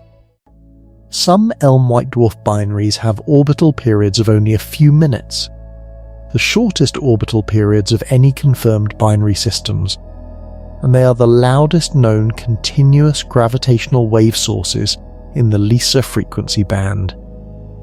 Studying Elm white dwarfs illuminates both the extremes of the white dwarf mass-radius relationship and the history of mass transfer in binary stellar systems. The two topics are connected. The unusual size of an Elm white dwarf is a consequence of its binary history, and the binary history is written in the orbital properties of the system it inhabits. What happens when a white dwarf is surrounded by a disk of rocky debris is one of the more recent developments in white dwarf research. When a star expands into a red giant near the end of its life, its outer planetary system is dramatically changed. The inner planets are engulfed, swallowed by the expanding stellar envelope, but farther out, planets and smaller bodies survive. After the star transitions through the planetary nebula phase and becomes a white dwarf, the orbits of surviving bodies change. The change happens because the white dwarf has a fraction of the mass of the original star, due to the mass lost during the red giant and planetary nebula phases. For a Sun-like star, the white dwarf might contain roughly half the original stellar mass, with the rest having been dispersed into space in the stellar wind and planetary nebula. The gravitational field holding the surviving planetary system in place has weakened substantially, because the gravitational pull of the central object depends on its mass, and that mass has halved. According to conservation of angular momentum, the orbits must expand outward to compensate. The body that was orbiting at a certain distance around the original star will now orbit at a larger distance around the less massive white dwarf, following the same physics that governs how planetary orbits evolve when the central mass changes. This ray expansion of the orbital system does not happen uniformly. Bodies at different distances expand by different amounts. Bodies in what were previously stable orbital resonances may find those resonances disrupted. The dynamical architecture of the surviving planetary system is reshuffled. Gravitational interactions between surviving bodies, which were previously in stable configurations, may now produce crossing orbits and close encounters. Some asteroids and comets are scattered into orbits that bring them much closer to the white dwarf. Close to the white dwarf, tidal forces are extraordinarily strong. The gravitational field of the white dwarf, packed into a volume the size of Earth, falls off with the inverse square of distance.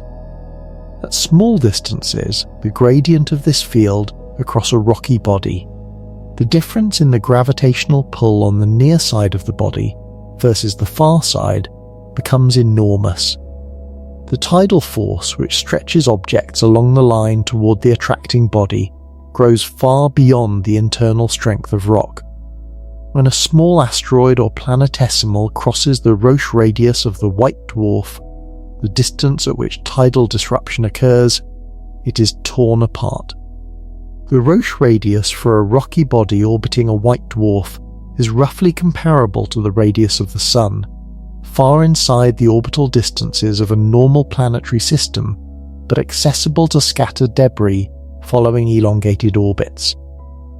The disrupted body does not immediately fall onto the white dwarf. The fragments spread out along the orbit, and successive passes around the white dwarf cause them to spread into a stream of debris that gradually circularizes into a flat disk of rocky material close to the white dwarf. The disk is held in place by the Roche radius, not able to fall inward because tidal forces have spread it out, not able to coalesce outward into a moon because tidal forces prevent that too. The debris disk orbits the white dwarf, and material from the disk slowly spirals down onto the white dwarf's surface, in the same way that an accretion disk feeds material onto any central body. The infrared emission from these debris disks can be detected when the disk is warm enough to radiate significantly. The disk's proximity to the white dwarf means the material is warm, typically a few hundred to a few thousand degrees, and at those temperatures it radiates in the near-infrared and mid-infrared bands. Several dozen white dwarfs have been found to have detectable infrared excesses consistent with warm dusty disks. The first such disk was discovered around the white dwarf G2938 by Ben Zuckerman and collaborators in the 1980s using ground-based infrared photometry. The connection between these infrared excesses and the heavy element pollution seen in white dwarf spectra was established in the following decades, creating the comprehensive picture of tidally disrupted planetary material that is now the standard interpretation of both phenomena. The disk feeds the pollution, material settles through the disk and accretes onto the white dwarf's surface, delivering the chemical signature of the disrupted body to the photosphere where it becomes readable in the spectrum.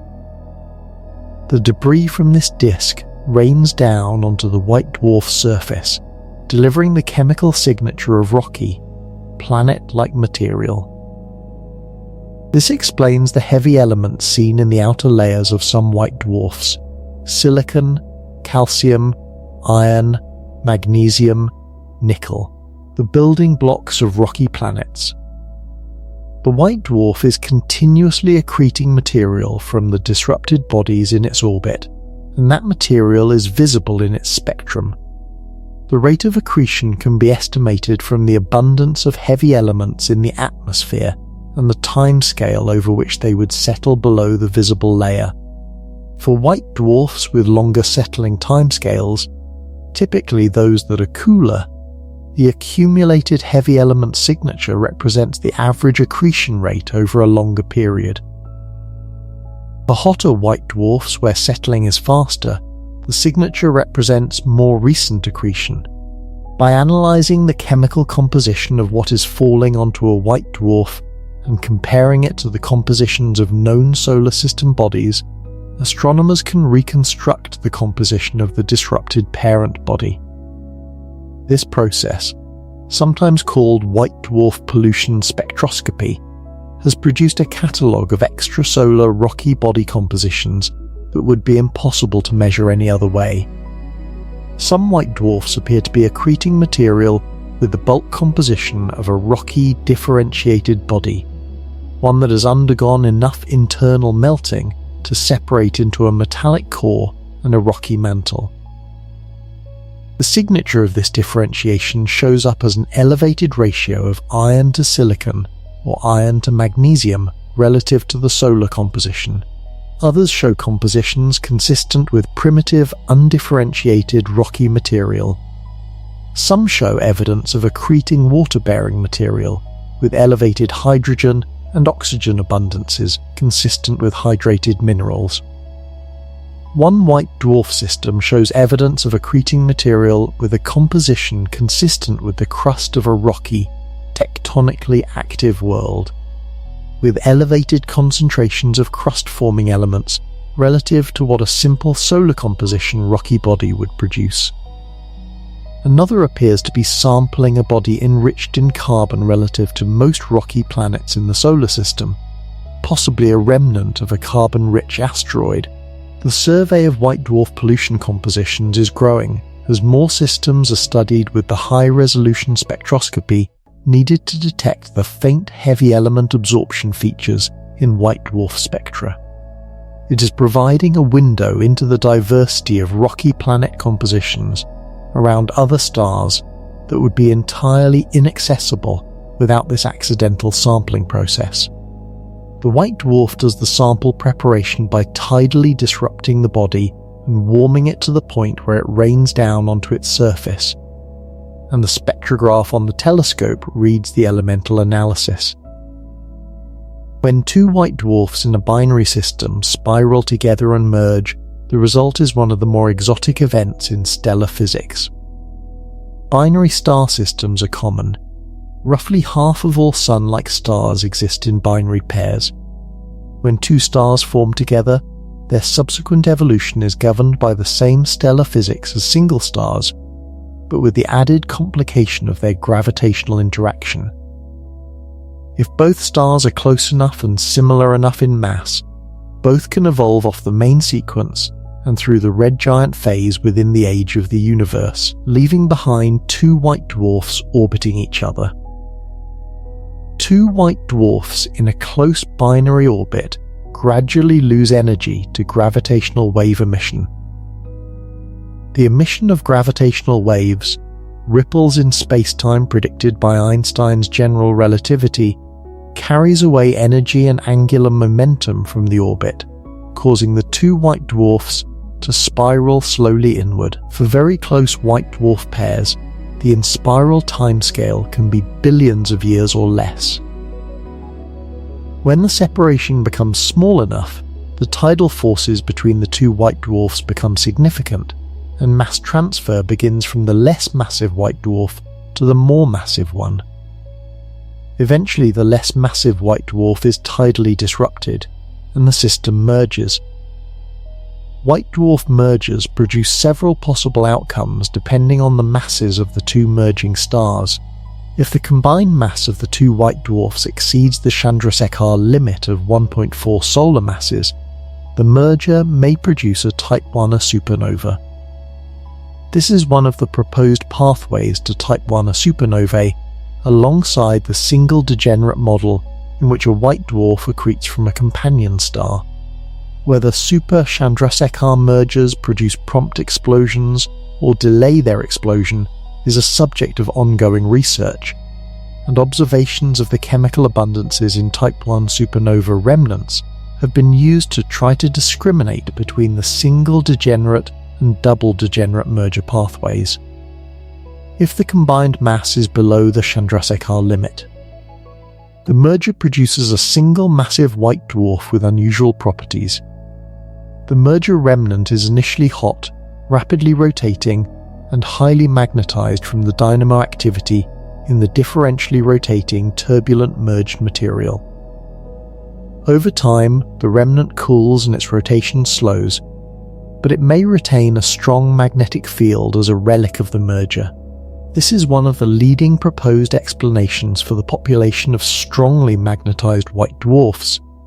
They are the remnants of white dwarf mergers, rather than products of inherited or internally generated magnetic fields in the individual progenitor stars. The correlation between high mass and high magnetic field strength in the observed white dwarf population is consistent with the merger hypothesis, because mergers would produce above average masses in the remnant. Whether the field is generated during the merger itself, during the rapid differential rotation of the hot merger remnant, or during a brief convective dynamo phase as the remnant cools, is still debated. The gravitational waves produced by a close white dwarf binary as it spirals inward are within the frequency range detectable by a proposed space-based gravitational wave detector called LISA, the Laser Interferometer Space Antenna, which the European Space Agency is planning to launch in the mid-2030s. Several known close white dwarf binaries are expected to be bright gravitational wave sources detectable by LISA. These systems will be among the first verified gravitational wave sources studied with space-based interferometers, allowing direct observation of the inspiral process and the orbital dynamics that lead to merger. White dwarf mergers connect stellar physics to gravitational wave astronomy, to the origin of Type I supernovae, and to the population of unusual magnetic and high-mass white dwarfs. They are events that happen silently in the depths of the galaxy, without the visible signal that would draw attention from conventional optical telescopes, but their consequences are written in the properties of the white dwarfs that survive them. The current rate of white dwarf mergers in the galaxy is estimated at a few tenths per century, based on the observed population of close white dwarf binaries and the calculated timescale for gravitational wave in spiral to bring them together. This sounds slow by human standards, but over the galaxy's age of roughly 10 billion years, the accumulated total of white dwarf mergers is substantial. The galaxy has experienced hundreds of millions of white dwarf mergers since its formation, and the products of those mergers, the high-mass magnetic white dwarfs and the Type I supernovae remnants and the unusual chemical enrichment events, are distributed throughout the galaxy's stellar population.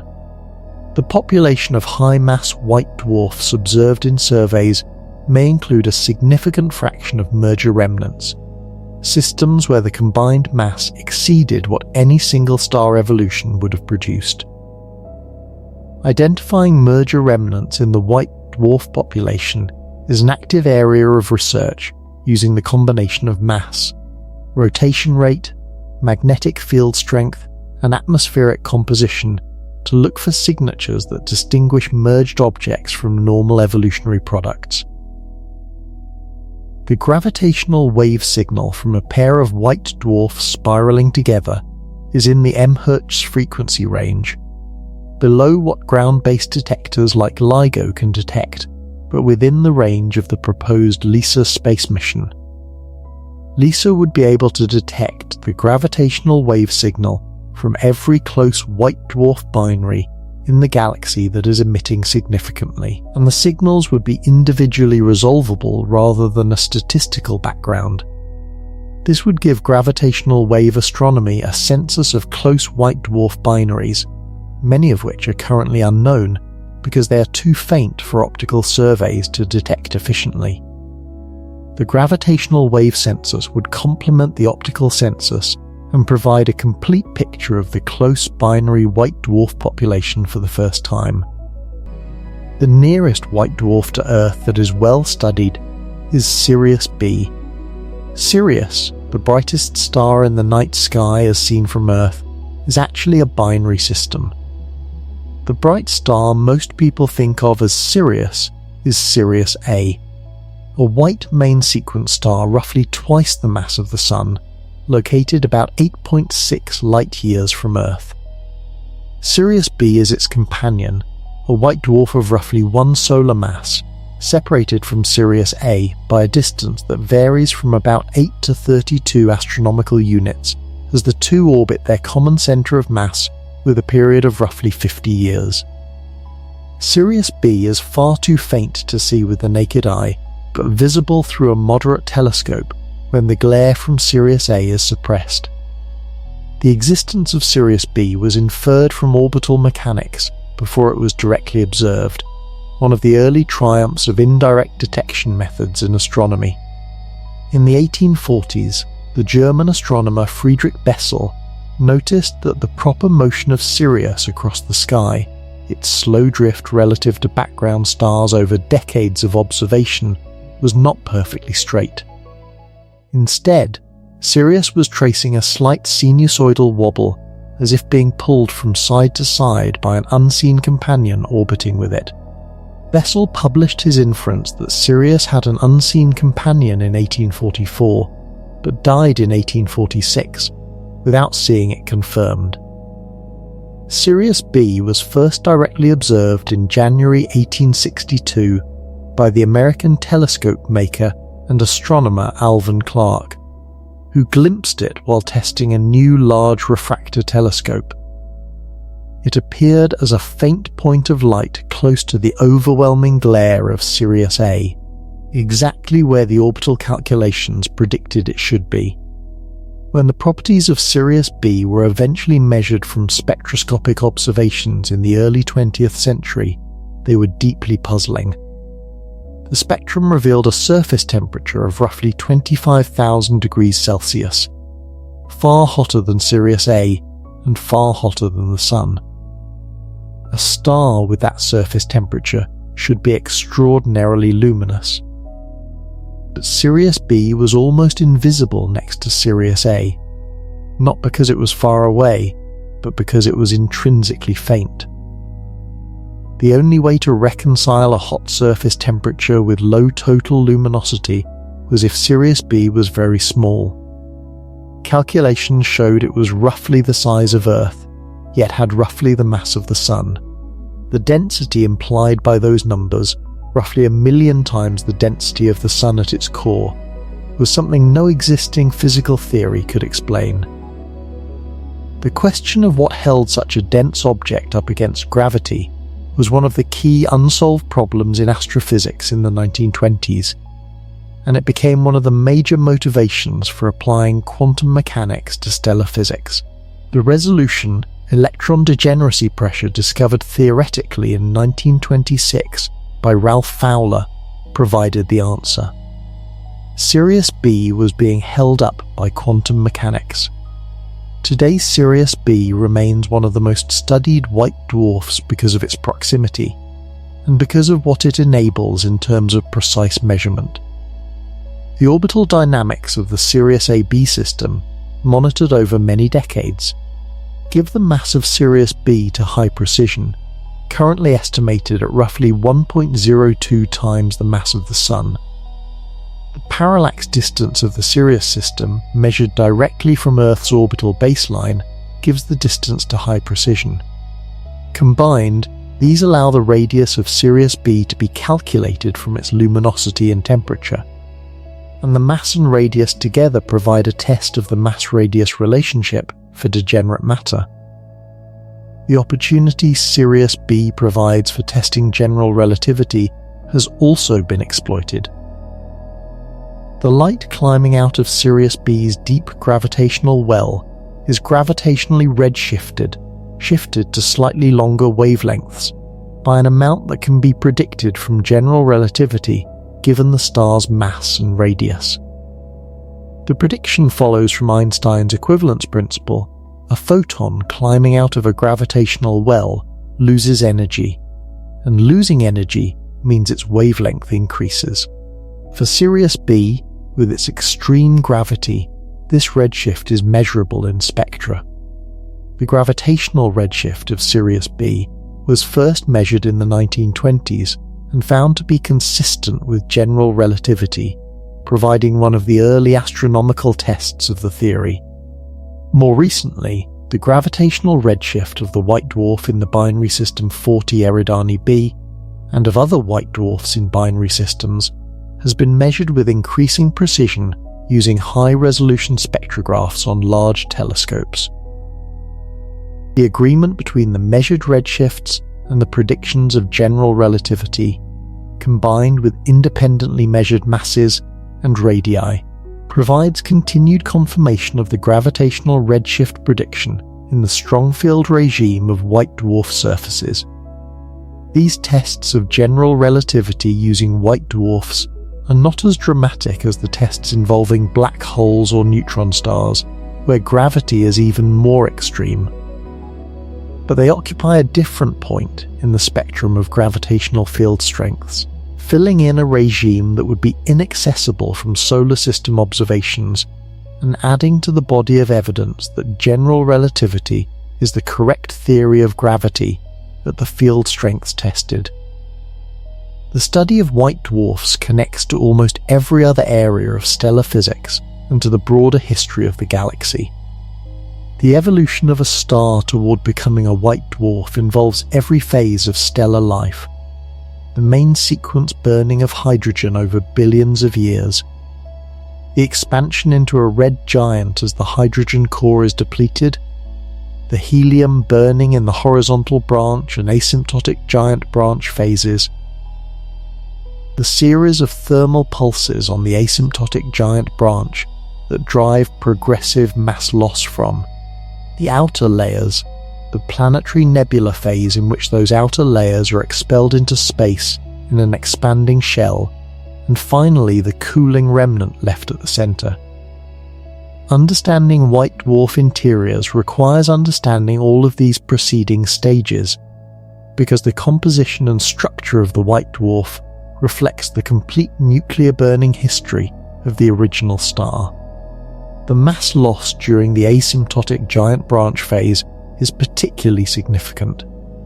The star loses enormous amounts of material in a slow stellar wind that can carry away more than half the original stellar mass over millions of years.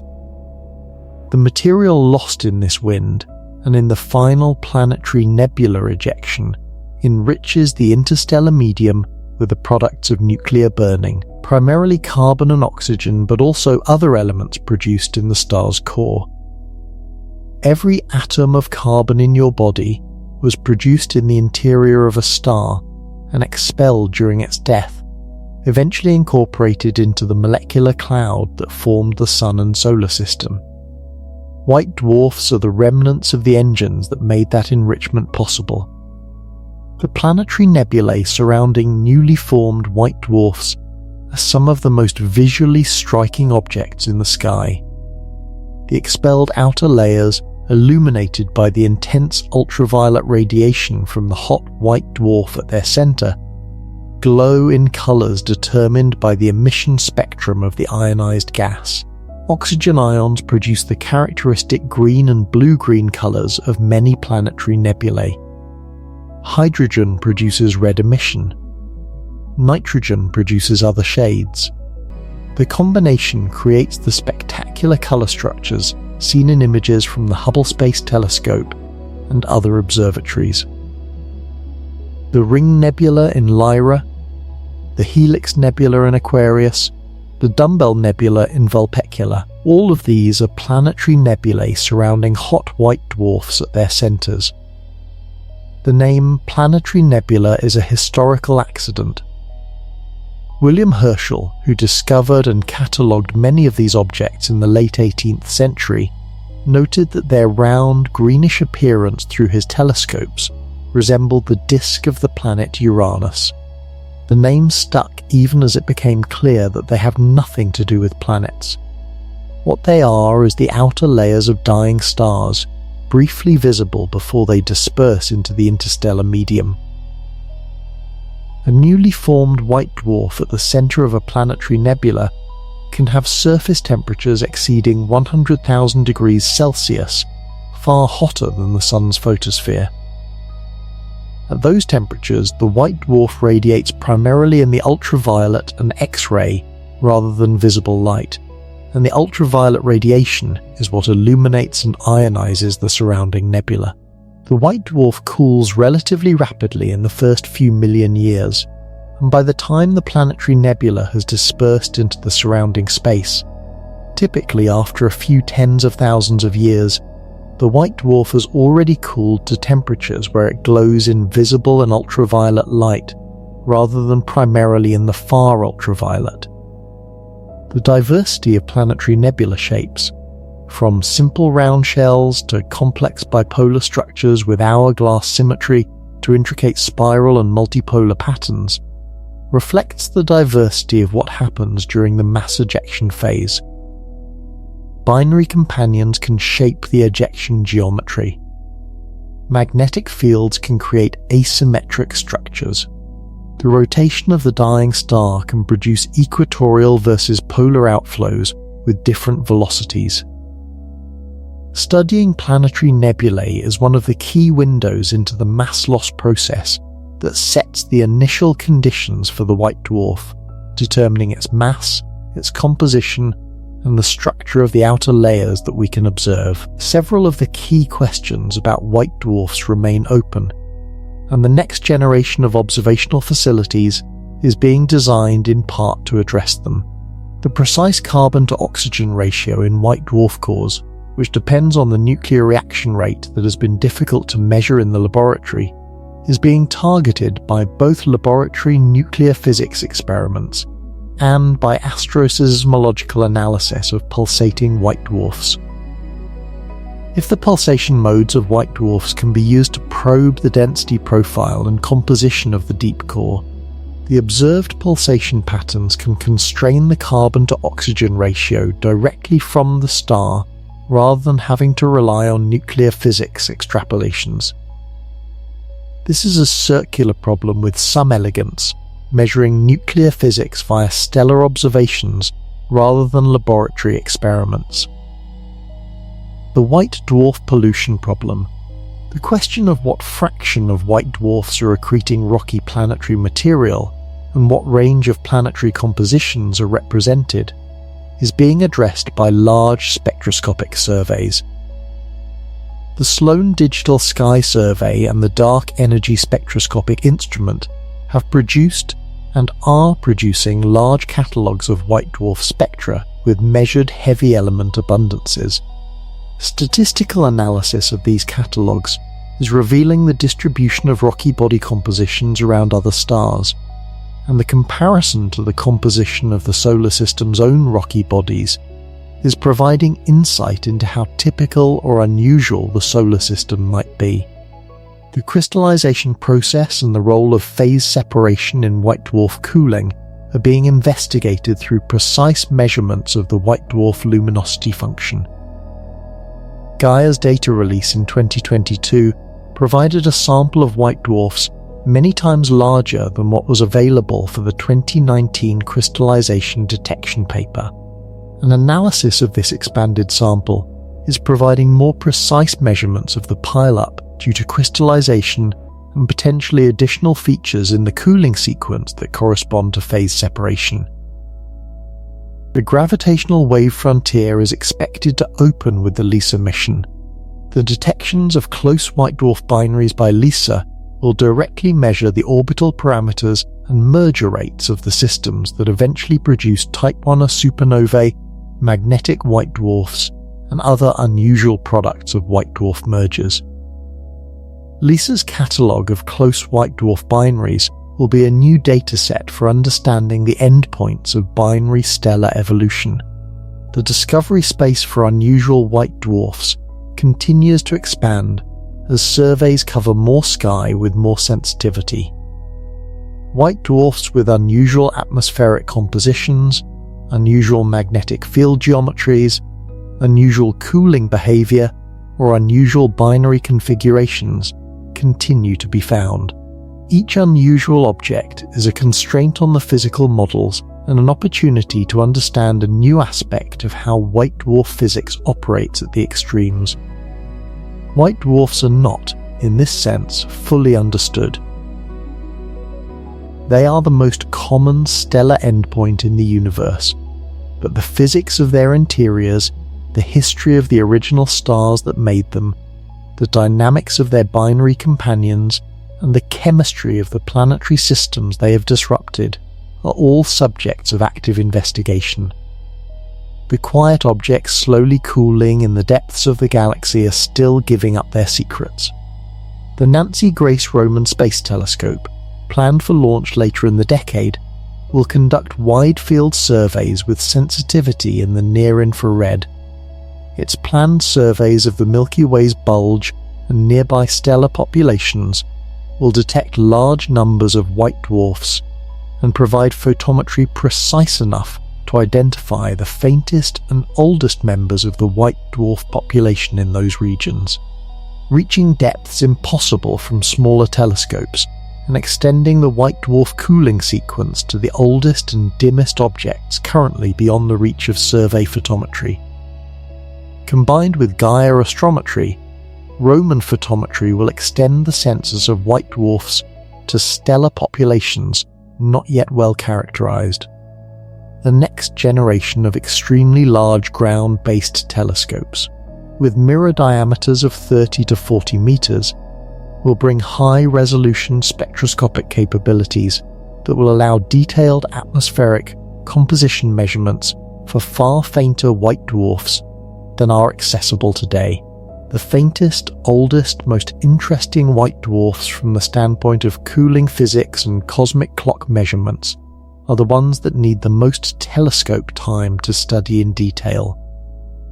Extremely large telescopes will put those objects within reach. The convergence of these observational tools with improving theoretical models, improving nuclear physics measurements, and improving computational simulations of white dwarf interiors and cooling will continue to sharpen the picture of what goes on inside these objects. White dwarfs have been known for over a century.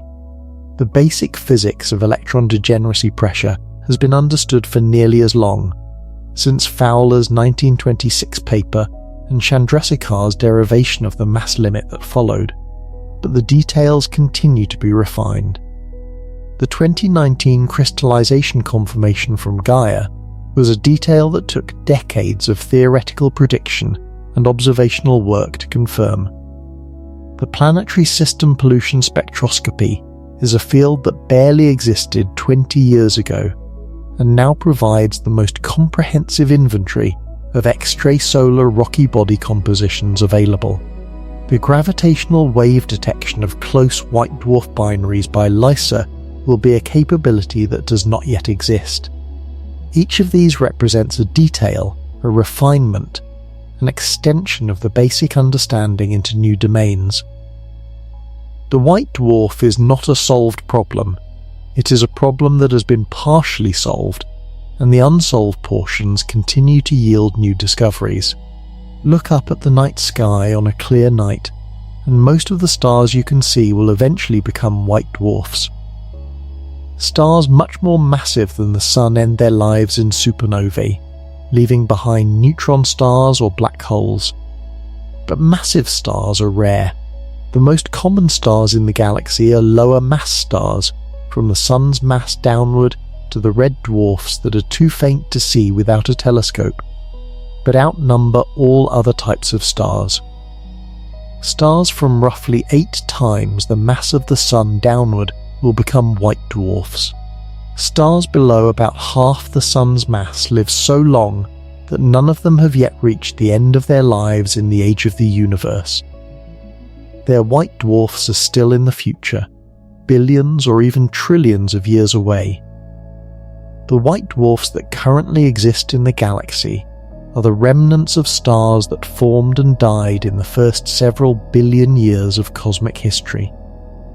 They represent a particular era of galactic evolution, the stars of the first several billion years, but were massive enough to evolve quickly and die, but not so massive that they became neutron stars or black holes. There are estimated to be hundreds of millions of white dwarfs in the Milky Way alone. Most are invisible to current surveys, too faint and too old, but they are there, cooling in the dark of the interstellar medium. The Sun, in roughly 5 billion years, will expand into a red giant, swell to a size that may encompass Earth's current orbit, eject its outer layers into space as a planetary nebula, and leave behind a white dwarf of roughly half its current mass, roughly the size of Earth, glowing white-hot from the energy of its recent formation. The system that was once our solar system will be transformed. The inner planets will be gone. The outer planets will have drifted to larger orbits as the Sun lost mass. The white dwarf will sit at the centre, hot and brilliant in ultraviolet, surrounded by the fading shell of the planetary nebula. That white dwarf will then cool. Over billions of years, it will fade from white to yellow to orange to red, glowing ever more faintly as it radiates away the stored heat of its compressed interior. the carbon and oxygen core will crystallize from the inside out, releasing latent heat that slows the cooling temporarily. When crystallization is complete and the latent heat is spent, the cooling will resume, eventually on a timescale measured in trillions of years. The last of the internal heat will be radiated into space and the object will go dark. Something almost exactly like this is happening right now throughout the galaxy, around stars that formed billions of years ago, around stars that have already gone through their red giant phase and shed their outer layers, and left their white dwarf remnants to cool. Those white dwarfs are cooling right now, each one on its own billion-year timescale, each one holding a crystal of carbon and oxygen at its center, growing from the inside out. Each one supported against gravity by the quantum mechanical stubbornness of electrons that refuse to share the same quantum state, regardless of how cold the star becomes. Some of those white dwarfs have debris disks of disrupted rocky bodies raining down onto their surfaces, and their spectra carry the chemical signatures of worlds that once orbited the original star. Some are in binary systems with companion stars and are accumulating hydrogen for eventual nova explosions. A small number are approaching the Chandrasekhar limit and will one day detonate as Type 1a supernovae, becoming standard candles for measuring the universe. Most are simply cooling, quietly, persistently, in the dark between the stars. The physics happening inside a white dwarf is not the physics of fire or fusion or explosion. It is the physics of quantum mechanics applied at the scale of a star, producing a kind of matter with no analogue in ordinary experience, sustained by a pressure that has nothing to do with temperature, crystallizing from the inside out over timescales measured in billions of years, persisting long after every other process that powered the original star has ceased. It is the quietest kind of death in the universe, and it will outlast almost everything else. The universe, if current physics is correct, is heading toward a future state in which all the active stars have burned out and the only stellar remnants are white dwarfs cooling in the dark, neutron stars slowing their rotation, and black holes slowly radiating away their mass through processes still mostly theoretical. The white dwarfs will be there longest, cooling past the point of any detectability, becoming the black dwarfs that mark the end of stellar physics. The universe's last faint light will come from the cooling remnants of stars, and the physics that keeps them from collapsing into something denser is the same quantum mechanics that governs the electrons in the atoms you are made of. Somewhere in the dark of the galaxy, right now, a white dwarf that formed before the solar system existed is approaching crystallization. The electrons inside it are packed into their quantum states. The carbon and oxygen ions are feeling the pull toward their lattice positions. The crystallization front, which began at the center of the star billions of years ago, is moving outward through the interior, turning liquid plasma into solid crystal degree by degree, orbit by orbit around a galaxy that has rotated perhaps 10 or 20 times since the original star that made this object first ignited. The star does not know it is being watched. The light leaving its surface has been travelling toward Earth for decades or centuries, carrying the chemical signatures of whatever fell onto it from the debris of a disrupted planetary system, the temperature profile of its outer layers, the magnetic field geometry encoded in polarization, the gravitational redshift that measures the depth of the gravity well, and the quantum mechanical fact of its existence, undiminished across the distance. When that light reaches a spectrograph on a telescope on Earth, or in orbit, it will be spread into a rainbow, and the specific wavelengths that were absorbed by the white dwarf's atmosphere will show up as dark lines against the spectrum. Those dark lines are the letters of a language.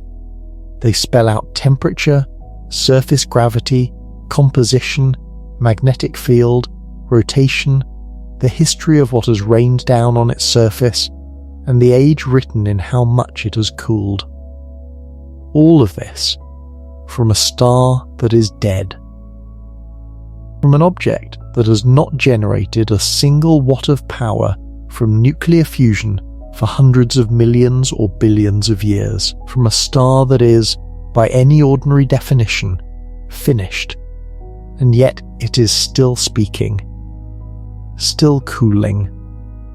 Still holding itself together by the same quantum mechanical principle that keeps the electrons in your body from collapsing, just applied at a scale and pressure beyond anything Earth will ever produce. It is the quietest kind of death in the universe, and it will outlast almost everything else. Good night.